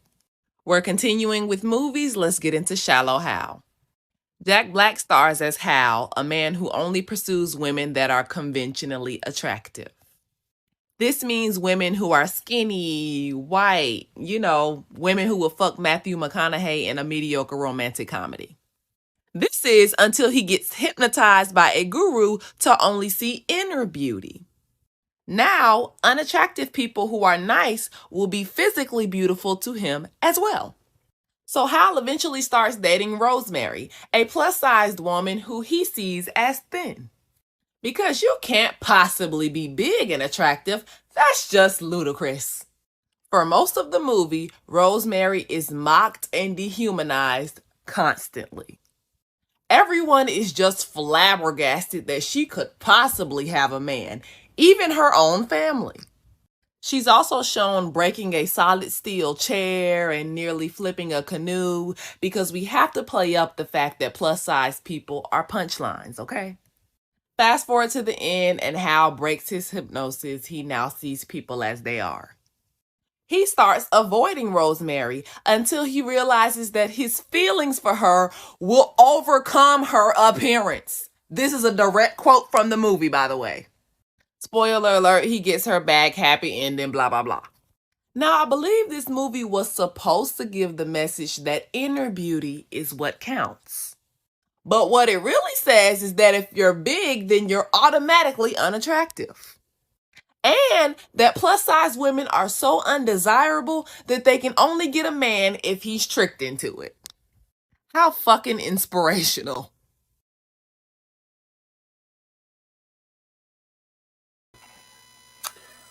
I remember bits and I'm pieces waving my of this hand. movie. I remember bits and pieces of this movie, and the more I think about it, the more I realize that she ain't wrong. She's not wrong, but she literally just stated the movie. I mean, come on, man. That's exactly what the movie was about. It's a Jack Black movie. It is nothing but ridiculous humor mixed into a romantic comedy. And it's literally pointing at everything she just said. All of it. Where I am offended with that movie is that in order to do this, you knew that it would be deeply offensive to cast a large woman. So instead, you took a skinny woman and wrapped her in a fat suit. So that let me know that you already knew that was problematic. That's the problem I have. It ain't about the rest of the movie. It's a freaking comedy, folks. You don't like it, don't watch it. But that's the part that always sat wrong with me with that movie, because it's similar to when you go and you cast a white person to play a black role, or you do some, it's like, so you trying to tell me you couldn't find no talented person that was plus size to play the role?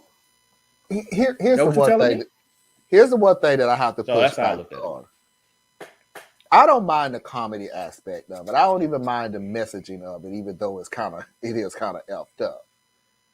It was a bad movie. What I do mind is the over exaggeration of the whole thing.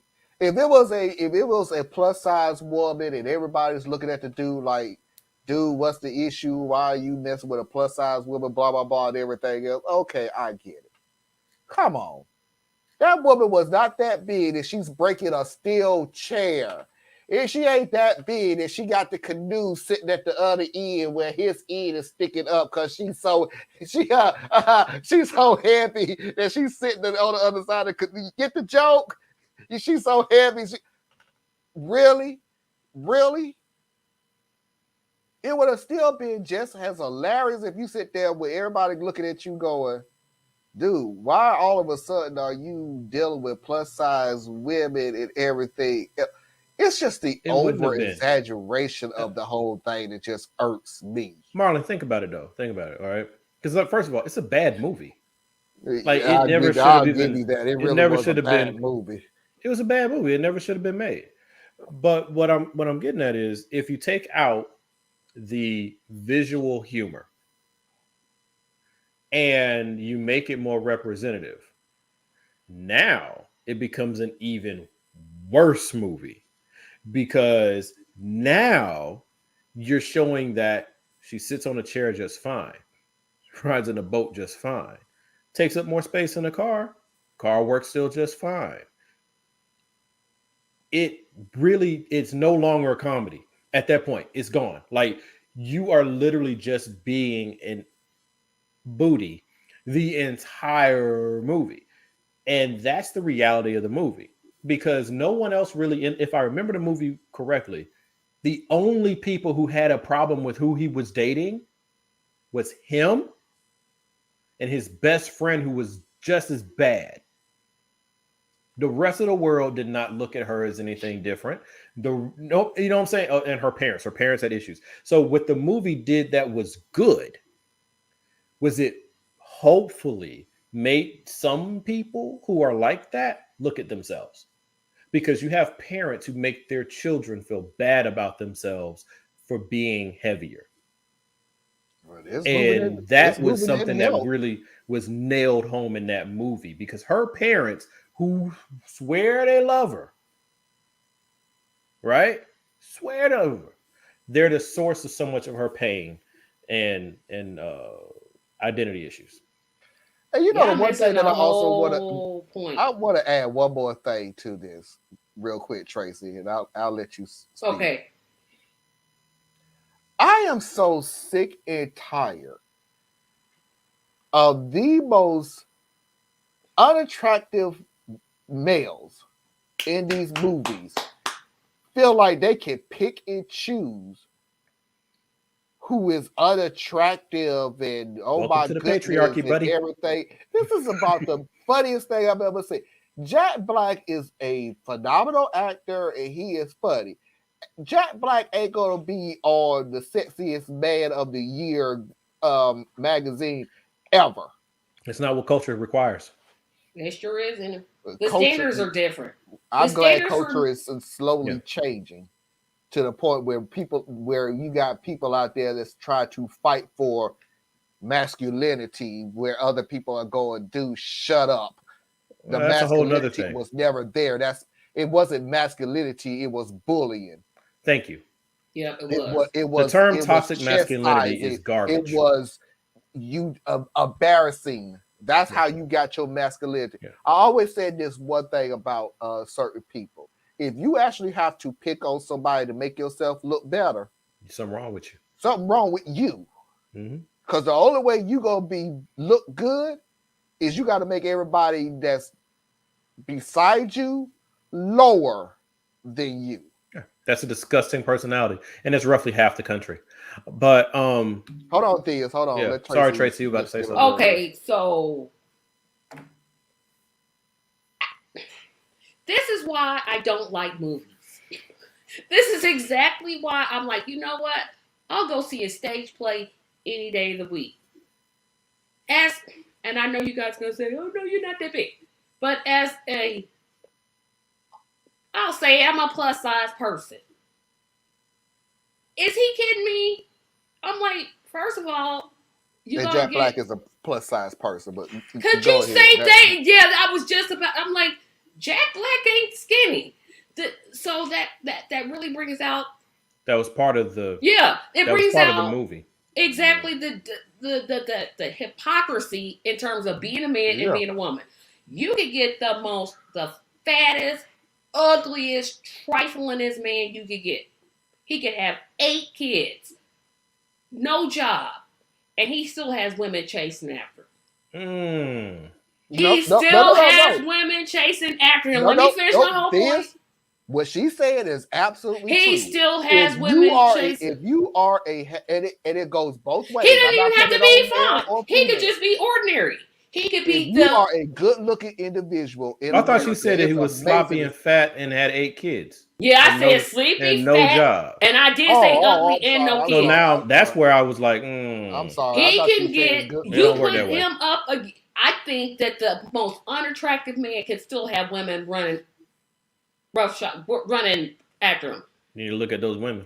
Wait a minute, hold on, wait a minute. No, wait a minute, and then you turn it around. Oversized, unattractive man would still have women chasing out there. Absolutely. I don't know what state. Absolutely, I see big men get women all the time. I'm like, wait a minute, hold on. Look deeper. Look deeper. But they're gonna have women chasing after them. No. There are big dudes who get women who chase after them. Now look absolutely deeper. all the now time. Look deeper. You get a look woman deeper. like, say myself, I'm more than 20 pounds. Shoot, I'm more than 40 pounds overweight.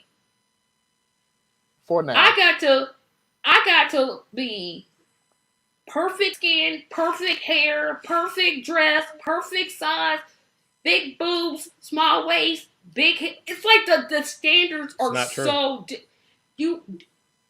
I'm telling you, y'all know y'all lying now. No, I know that. I know that I can't tell you your reality.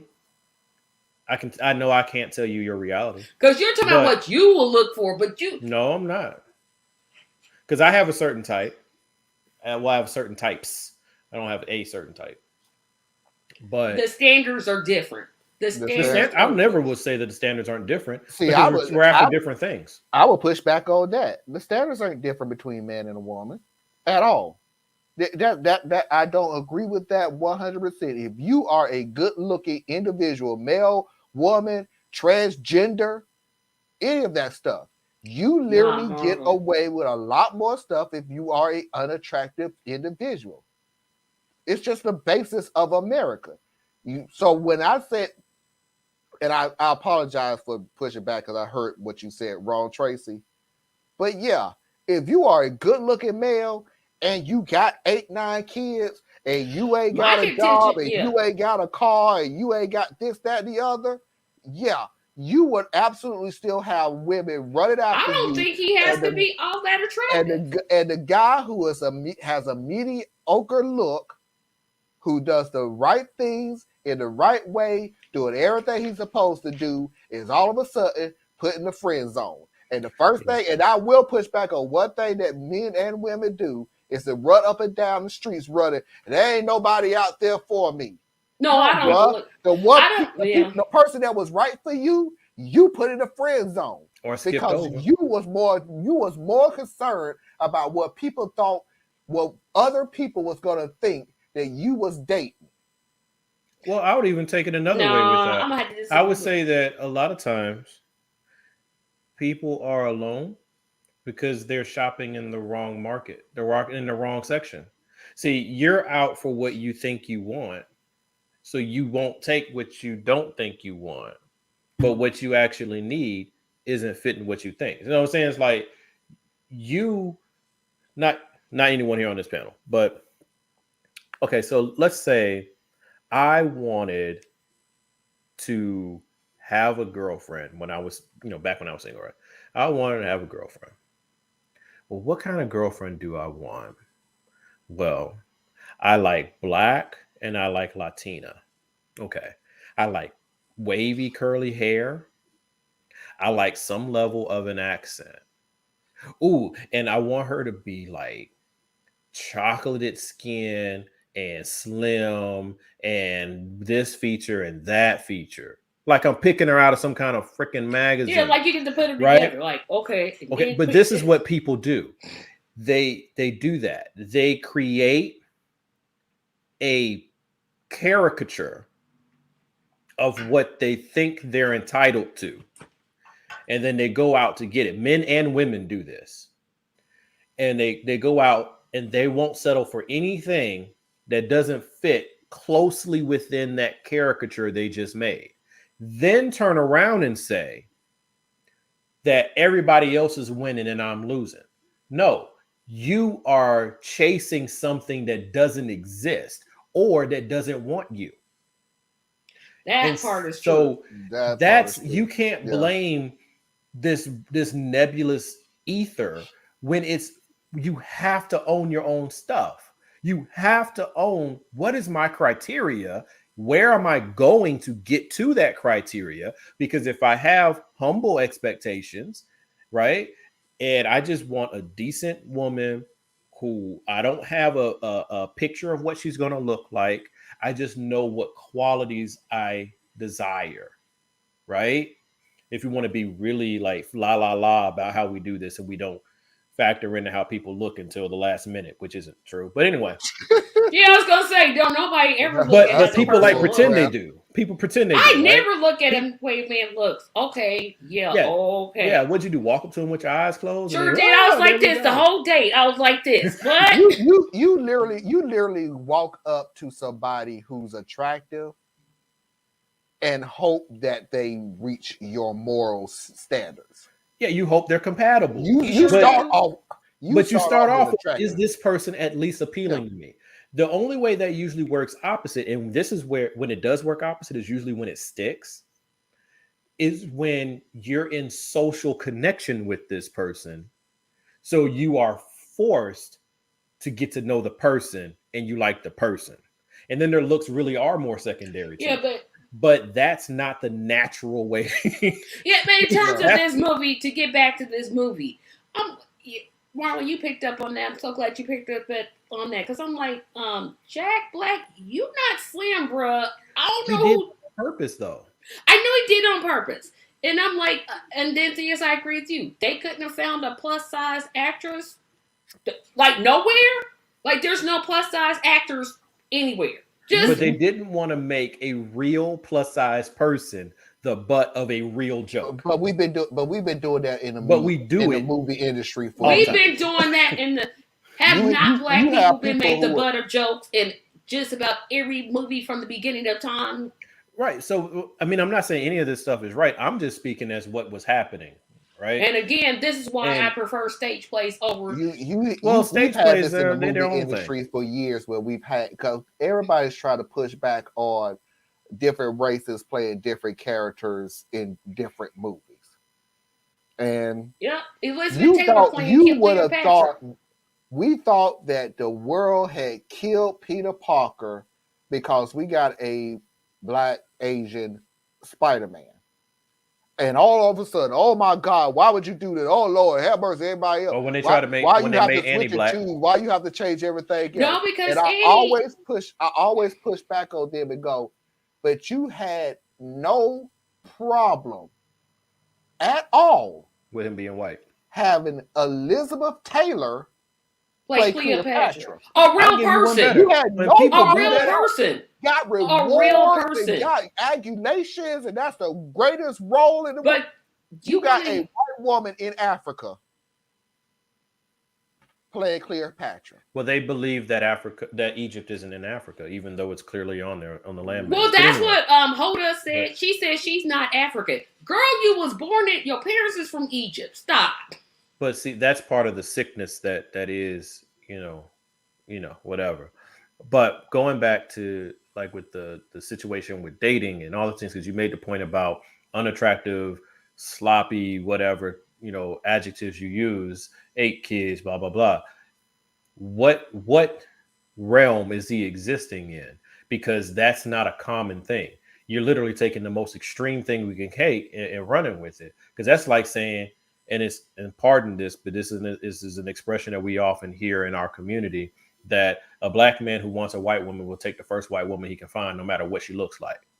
Right? That's not a fair statement either. That's reaching all the way out to this far extreme way out here. Don't remind me of Don't Be a Menace. I don't remember that part, but I'm sure it was in it. Yeah, it was in there. Yeah. It was in there. He found the skinniest trailer park. There are big men right now all over the place who are crying themselves to sleep every night because they're alone and they're lonely. There are short men who didn't grow above 5'6", who can't figure out why they can't find happiness either. So everybody ain't winning. What we get pushed in front of us every day are the ones who appear to be winning. And then we project that on everyone else. That ain't reality. Yeah. But can I take a step backwards? Wait a minute, let me say this remark real quick, because I really do believe in this. We all met someone who looks gorgeous, and if we get to know them, they look ugly and ugly. And uglier. That's so true. I had to say that real quick. Sorry, Trish. So I had true. to say that real trick. Yes. Because that literally happened to me. It happens to me. I have met some gorgeous people, and the more I got to know them, the more I was like, you're not as attractive as I thought you were. Real ugly on the inside, and that makes you ugly on the outside. Yeah. The hardest part for me was always like I hunger for conversation. So if you can't hold a conversation, I have been, around beautiful people, and I've been around ugly people. I don't care what you are. If you don't have intellectual curiosity, you become very unattractive to me. And I remember when I worked with a young lady many moons back, 20 years at this point. And this girl, everybody fawned over this girl. Everybody, she was so beautiful. She was built this way and all of this and all of that. And I couldn't stand her. Right? Couldn't stand her at all. And then one day we get put on a project together. And I'm forced to get to know her. And I fell in love with who she was. Because now all the other stuff gets stripped away. You know what I'm saying? Like, what you've heard about them gets stripped away because you got to deal with them every day. What you see about them, the fact that, you're so beautiful, that's why I don't like you type stuff, that gets stripped away. And you end up having to face the person. And when you face the person, you get to deal with some of the complexities, and you either will really not like them or you'll love them. And the thing is, we put up guards and barriers that we create for ourselves. Yep, I'm a good That barrier block us putter from at those work. things. But there are some I'm we not put up willing to those? cross. I'm like, nope, won't cross that one. But Won't do cross we that. put up those guards and barriers because of our experience? Absolutely. Sometimes. Most times. Absolutely. And that's one of the fundamental things that we have to, as a individual, have to be really baggage. Yeah. Have But to you be have to have a line Well, that we have just scar tissue. Yeah, we sure we have do. to be really careful, because the same, as much as we like to sit there and say, and I'm sure it happens, there are some people who will not date a skinny woman. Yeah, skinny Who are in the these fact. I'm not people? talking about olive oil. Don't take it to the extreme. No, this But there's as they some call people them, who will not date that's just not their skinny taste. women. There are women who will not date muscular men. Yep. Because of what the damage has been done in their life. They're not saying that they have never had it, but they're saying what they've had Well, some women just was ain't their so flavor. damaging in their life that they're not going to repeat it. Some of them is just not their flavor. You look at it like some of these Instagram chicks that you see that, yeah, they look visually appealing, and I still look at them and be like, I could never deal with something like that. It's not attractive to me. Wouldn't even know where to start dealing with something like that. It's just not my taste. Some people like Rocky Road. Some people like chocolate chip. It's just how it works. Anybody who no one ever hurt me. Well, I have no problem I have no problem looking at attractive women. I do have a block in my head. I apologize. I'll work. Well, I ain't got to work on it. I'm married. Yeah, so you good. Who cares? Like married people never look. I could care less if you're mad at me, but I do have a blockage. And my blockage is I will see an attractive person and I will look at you. Instagram, Facebook, Twitter, whatever. I will look at you and everything else. And I always have this blockage of I will look at you and admire you for what you're doing. I have no desire whatsoever to hold a conversation with you. And that's something I have to work on. That's something I have to work on, because I'm thinking not every attractive person is like a bobblehead. I just have an issue with thinking if I try to hold an intellectual conversation with this person, it's going to boil down to what is the latest movies, business relations, which you're talking about social media. So how far is your business accrements is actually going to go, and things like that. And I think that is totally unfair. Yeah, and that's something I have to work on. It is totally unfair, but if anybody who stand there and I'm looking at a girl who's hands on the wall and her booty sticking out, I'm thinking, wow, I wonder if she's a Republican or a Democrat. Yeah, I wonder how high her SAT score was. Yeah. Yeah, I wonder what she feel about critical race. Yeah, what's her stance on world peace? Do you have an idea about world home? Those thoughts never cross my mind when I see certain people like that. Everybody thinks everybody else has easier than they do. Everybody else. There are so many people. I was surprised how many truly textbook attractive women are lonely as hell because guys won't approach them. Yeah, they sure won't. I don't know why. Guys will not approach them because they're afraid that either there's already a guy, I don't measure up to whatever she's interested in, blah, blah, blah. And all she wants is somebody to come say hi. See, you telling my truth. You out here telling my truth. And part of the truth that I'm telling, you know what, Tracy, I'm about to say the exact same thing. That's why you are alone, because everybody is too ashamed to come to you. No one has access to you need to lower yourself. No, don't lower your standards. No, I'm not going to do that. I stopped at saying lower your standards. Yeah. Please do not lower your standards. But my thing is, because you've already told me I was right about this, because at the time I was talking about one of my homegirls. If you're hidden, ain't nobody gonna find you. Yep, that's true too. It ain't gonna hunt you down. That's a stalker. Oh my gosh, you were so right. But I wanted to get back on. I'm I sorry, have to push Marlon. back on one thing. I married my stalker, so I don't want to hear it. I married my first stalker. And I then we got married my divorced. stalker. My stalker got me fired from my job. Oh wow. Yeah. First marriage or second? He's only had one. Oh, you've only been married once. It's these. Okay, never mind. Yeah. Never mind. My Okay. first marriage, it was like what's that thing? Freshman orientation when you go to college. Yeah. And she saw me, she decided she wanted me, and she found a way to get me, and there you go. But then with my current wife, I remember I saw her, I decided I wanted her, I laid out a plan for how to get her, and I got her. So stuff happens. It was kind of reversed for me.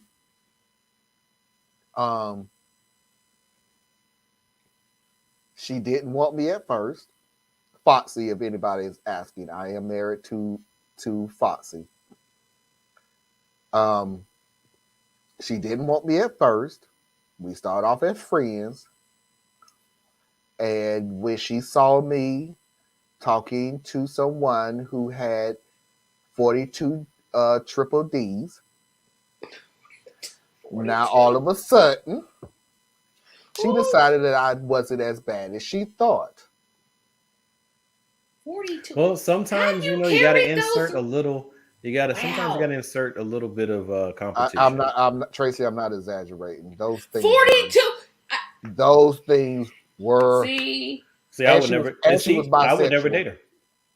Because your back is gonna hurt. I wasn't dating anyone at the time. At that time, I was just like, hey, can I? No, but I mean, I wouldn't even have interacted with her. That's not my. I'm like, girl, how do you care? There's no way she doesn't have back pain. It's like looking at the Eiffel Tower. I don't want to buy the Eiffel Tower, but I do want to see it. I mean, that's not his concern, but as a female, I'm thinking, oh, your back got to hurt.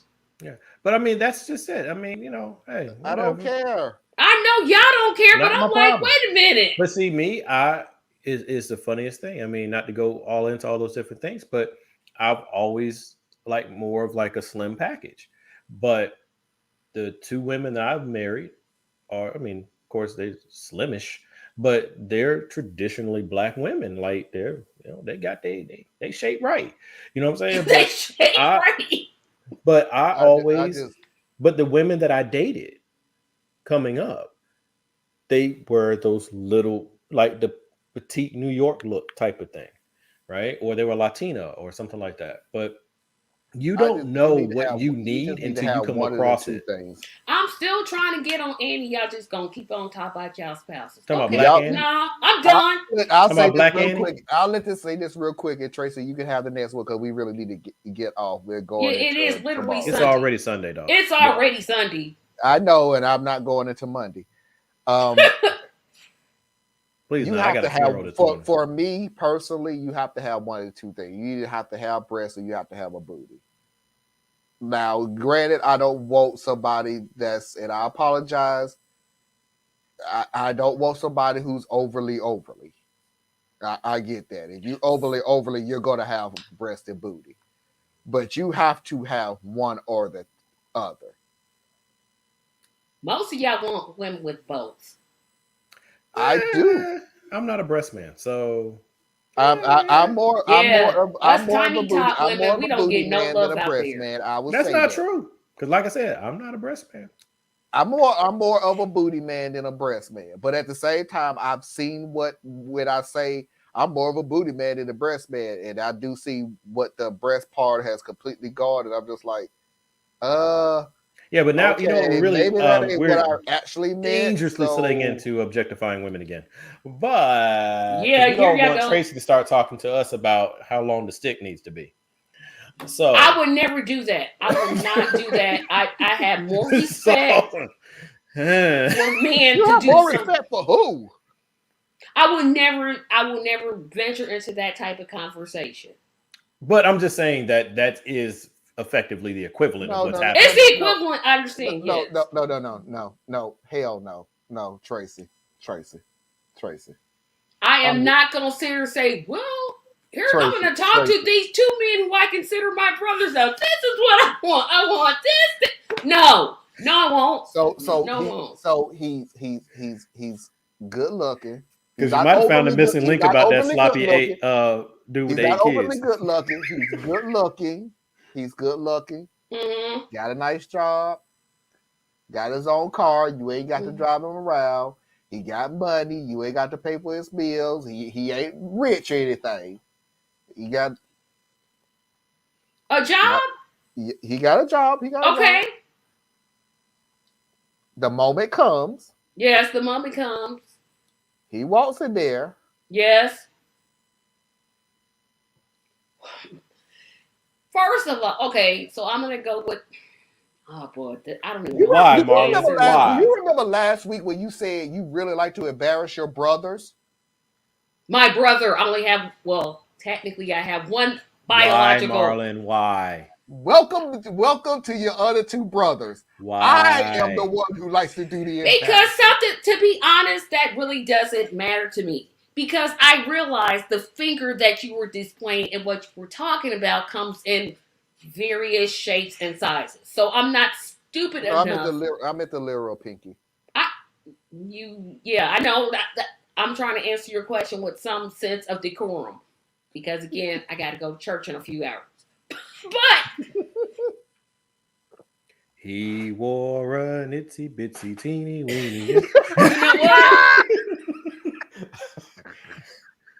But something like that is so, I don't want to say, that's not on my personal radar. To be perfectly 1,000% honest, I just don't think. Oh well, see, I'm eyes and hair, eyes, hair, and then I like hips and. I don't like men with long hair. Now I will say that if your hair is longer than mine, you male, we gonna have some problems. You know what? When it comes to the hands, though, I don't. I didn't say I was fair. I'm just telling you how it is. The hands thing, the fingernails, which I think is what you're saying, Susan. And correct me if I'm wrong. This new style of the fingernails is so long that you can do this and they tap it with you. That is making music with them. I think what she's talking about is just the way the hand is. Size of the hand, strength of the hand, just the hands. I would rather have a man with a small dick. I'm gonna have to agree with Mickey on that one. That's all I'll say. And that way I can have a clear conscience. I'm going to have to agree 100,000% with that statement. Because see, thank you, Marlon. You have now officially made this Saturday night after dark. No, it's not. And I was sitting there trying to talk about Black Annie, and you won't let me. No, it's not, because look who's saying it. What? Look who's saying it. It's Mickey saying it. Mickey is the one that's saying it. That's not. Yeah, but you the one pulling out the pinky. We had this whole conversation that led to that. It's not her fault. That's on us. You put up the pinky. She probably never even thought of that if you had put it. We all grown folk. We have not heard that. We all grown folk. Come on now. It's not like we have not heard that before. And by the way, vice versa. Not the size of the boat, it's the motion in the ocean. Yeah. Vice versa. Because we have seen some good. I've heard stories. Bless my life, I never had to experience. We have seen stories of some gorgeous women with because you're the one that took up most of the doggone show, so you can yawn all the heck you want to. I got one more video. We have had women who have had exactly what we think of: booties, breasts, blah blah blah, the whole kit and caboodle. Who my boys have come back to me and with, dude, that sex was awful. Well, you have pillow princesses, but that's what it is. Whatever. No, y'all ain't never heard of that? I unfortunately have. I have never. No. Yeah. No, seriously. What is pillow princess? It's someone that has all of the looks that makes you want to go, wow, but they have no personality in bed. Wow. I mean, it's just what it is. I'm still trying to talk about Black Annie. Black Annie. Tracy, no, y'all done moved How you follow that with this? That's not appropriate. Black Annie was about a good 20 minutes ago, but go ahead with Black Annie. No, I'm done now. I'm finished. Because surprisingly, you know what? I'll even help you out, Tracy. Surprisingly enough, I did not know that Annie was black. Cut it out, Thea. She was never black. She was always a white girl with a red afro. That's who she was in the comics. But the funny thing about it is, if you think of the backstory of Annie, not even the backstory, the story of Annie, kind of makes sense. She would be black. Why? Orphanage, poor, treated like. When I think of an orphanage, I think of white people. Because black people, we go live with relatives. I don't. No, I think of white people mainly because of Oliver Twist. Yep, now I'm with these there. I don't necessarily think. My thing, and I hit on this in my video that I'm gonna be posting soon. You gotta let folks have their stuff, man. So it's like, yeah, people got mad when they made Annie black, and when they made Ariel black, and when they made Spider-Man black.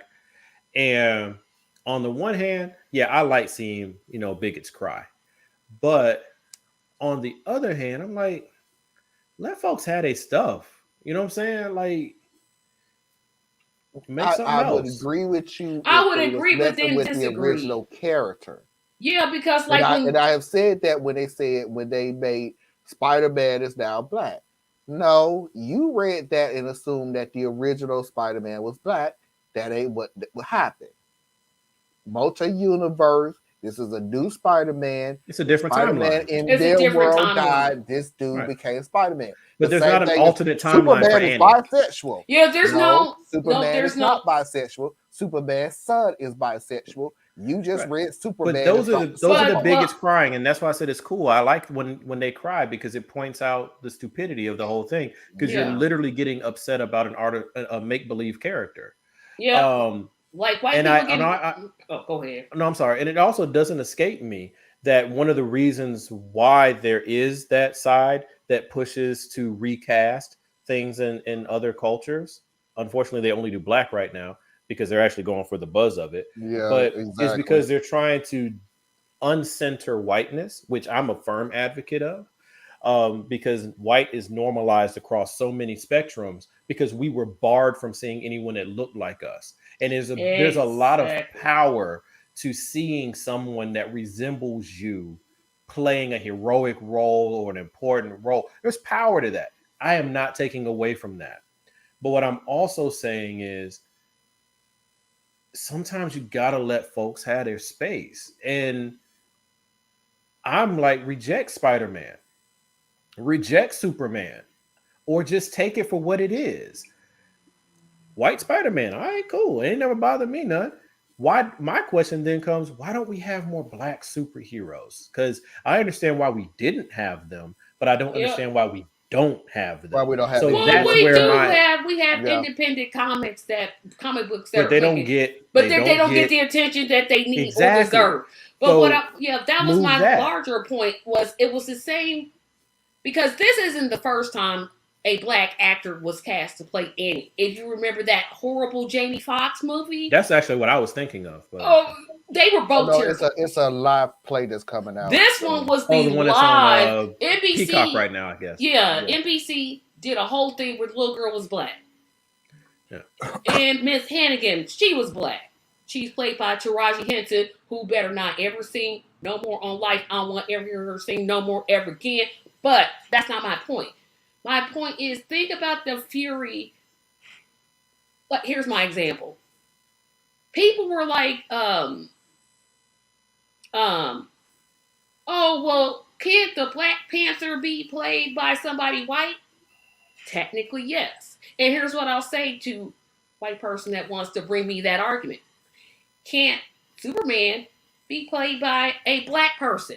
And could you imagine? No, they won't. Because could you imagine the uproar? The uproar.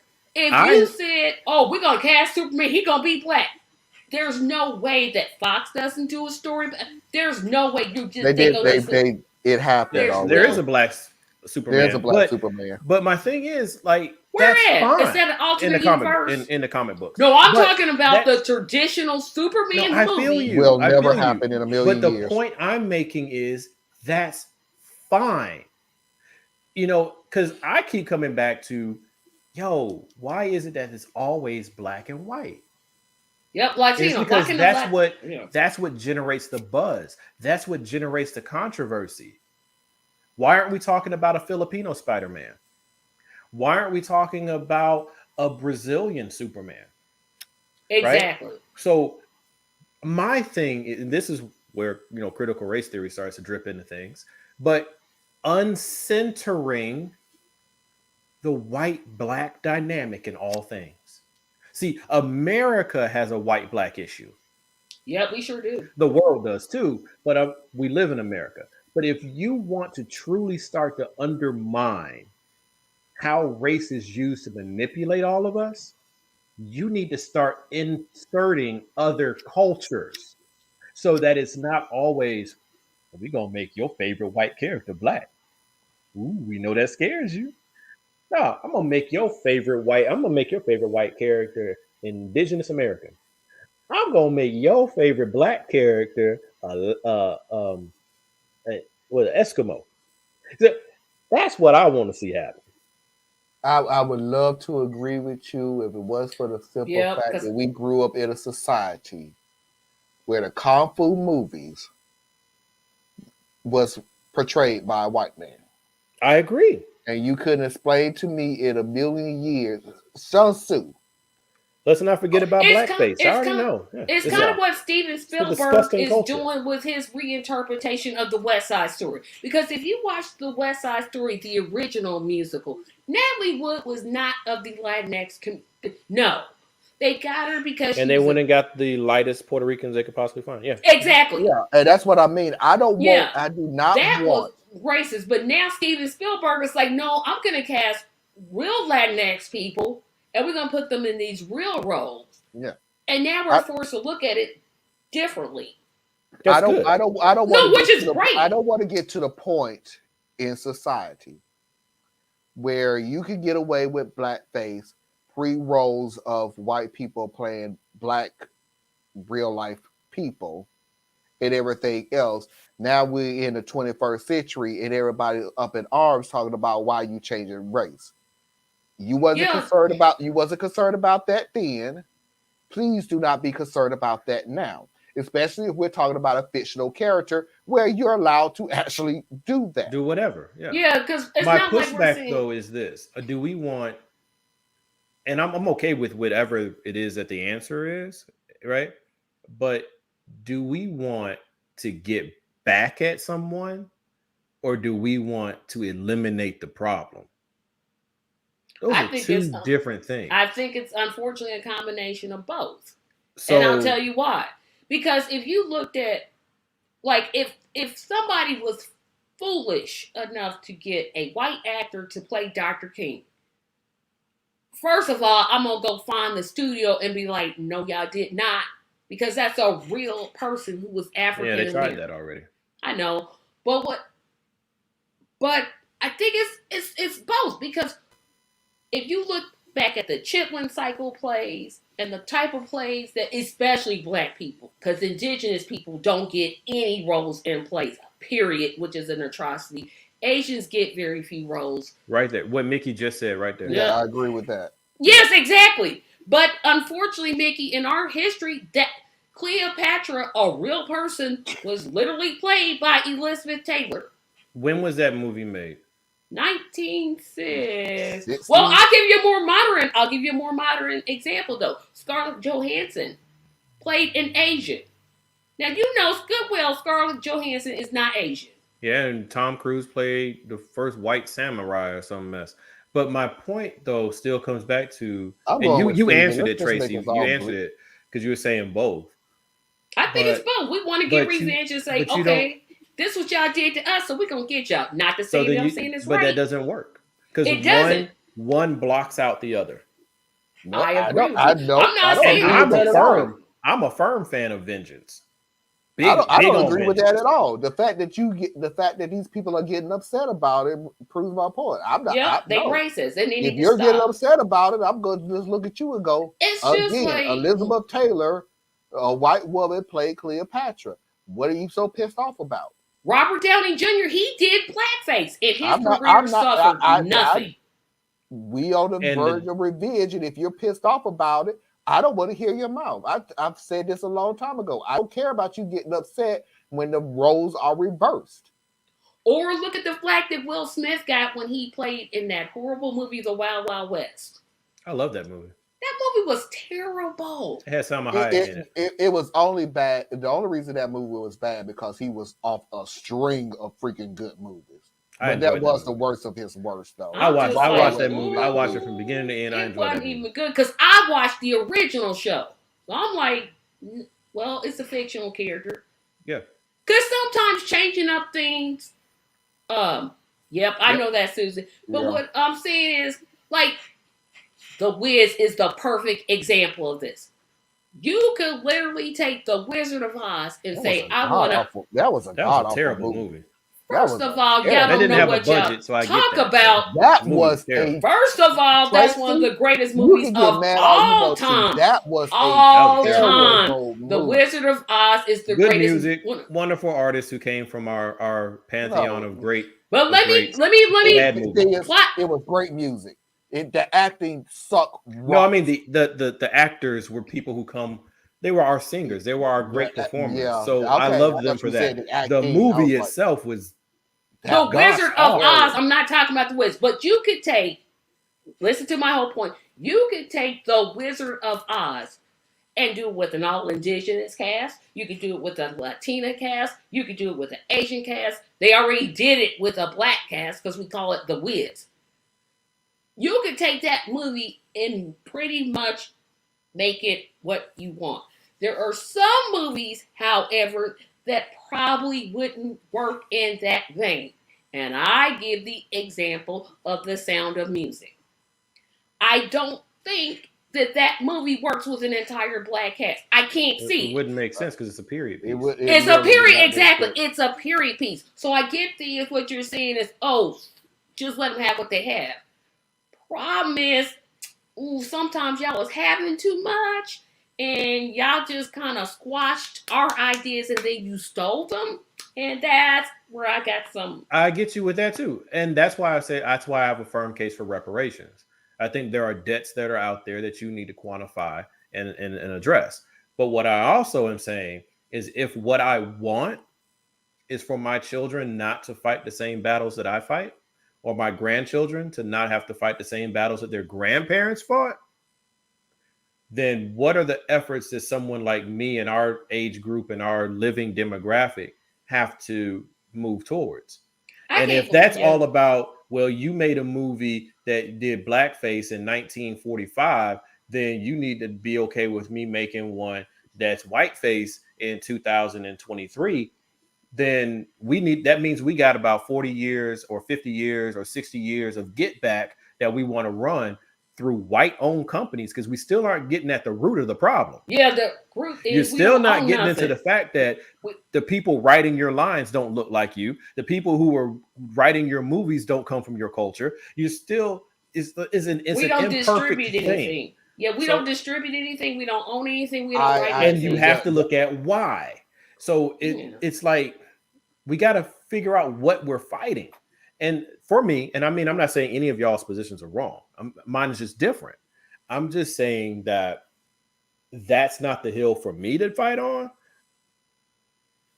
I'm like, if it's a real person, then you need to have somebody who comes from that culture. I don't want to fight. I don't want to die on that hill. What I'm saying is I don't care enough to care that you're offended by it. Oh, I don't care if you're offended. That's why I don't care if people are racist. Because I can sit there and go, yeah, back in 1963, you had, we already went through that XYZ in situations. I need to keep that going because of what you just said about reparations. I don't want you to sit there and turn to me and go, oh, you're doing this because of what we did back in such and such and such and such. Okay, I can't use that argument when I say I need reparations. Oh, you need money now because of what we did back in such and such and such? Yes, because you're still benefiting Yeah, from it. because I can quantify that. Yeah, that's a quantity. What they're doing is qualifying for it. They're What not you did in the quantifying movies anything. and what you did in entertainment and what we're seeing now. What we're literally seeing now is, remember the controversy about TikTok, when you had a bunch of white creators, I use that term loosely, white creators taking black acts, creating it their own, and then go in and report on the black creators and say that they stole from them. Right. So it is still important to protect across the board, even if we're talking about acting, even if we're talking about dancing, even if we're talking about music, which, woo. But that's a different argument. Yeah, but I think someone's trying to steal your intellectual property is theft, and it needs to be fought. It's theft, right? But that's fight for that. But I don't know. I think, but remember, you're thinking logically. The same way that I want to go. Same way that I think logically. When they do stuff like that, they're not thinking logically. When they who? When the white thieves. They're being very logical. They're being very logical. We're gonna take your stuff. You ain't gonna own it. You're not gonna ever own it. They're thinking logic. That what they did, the action was logical. The reaction to it is not going to be logical. Oh no, they're going to react out of violence. It's going to be, you're wrong, they're right, they was the ones that did it, and the black people stole it and everything else. The same illogical that we've been doing in this country for generations. But there's a logic to that. But they're not seeing that logic. It's a logic. Oh, I disagree with that. I think they're clearly seeing. I think that we sell people short. I think that when you look at a group of people who are roughly 20% of the global population, and they run roughly 80 to 90% of everything in it, you can't be that effective and be stupid. Okay, it's like, you really can't. We sell people short a lot of times. I have to really push back on that. You can't be that stupid and be effective. Not on that scale. No, you can't. No, because you have to have people cooperating with you. You have people who sit there and think that John F. K. Jr. was finna come back. Yeah, those aren't from the dead, and all of a sudden become a Republican and decide that, hey, I just came back from the dead, but I'm going to pick a live person to put back as president. No logic of how that was actually going to happen. Yeah, but see, that's where sometimes we get off base. We look at people like that, and we think that that's who we're actually having a fight. That's not who we're after. That's not the fight. They have no power. They have no authority. They're being used like everybody else.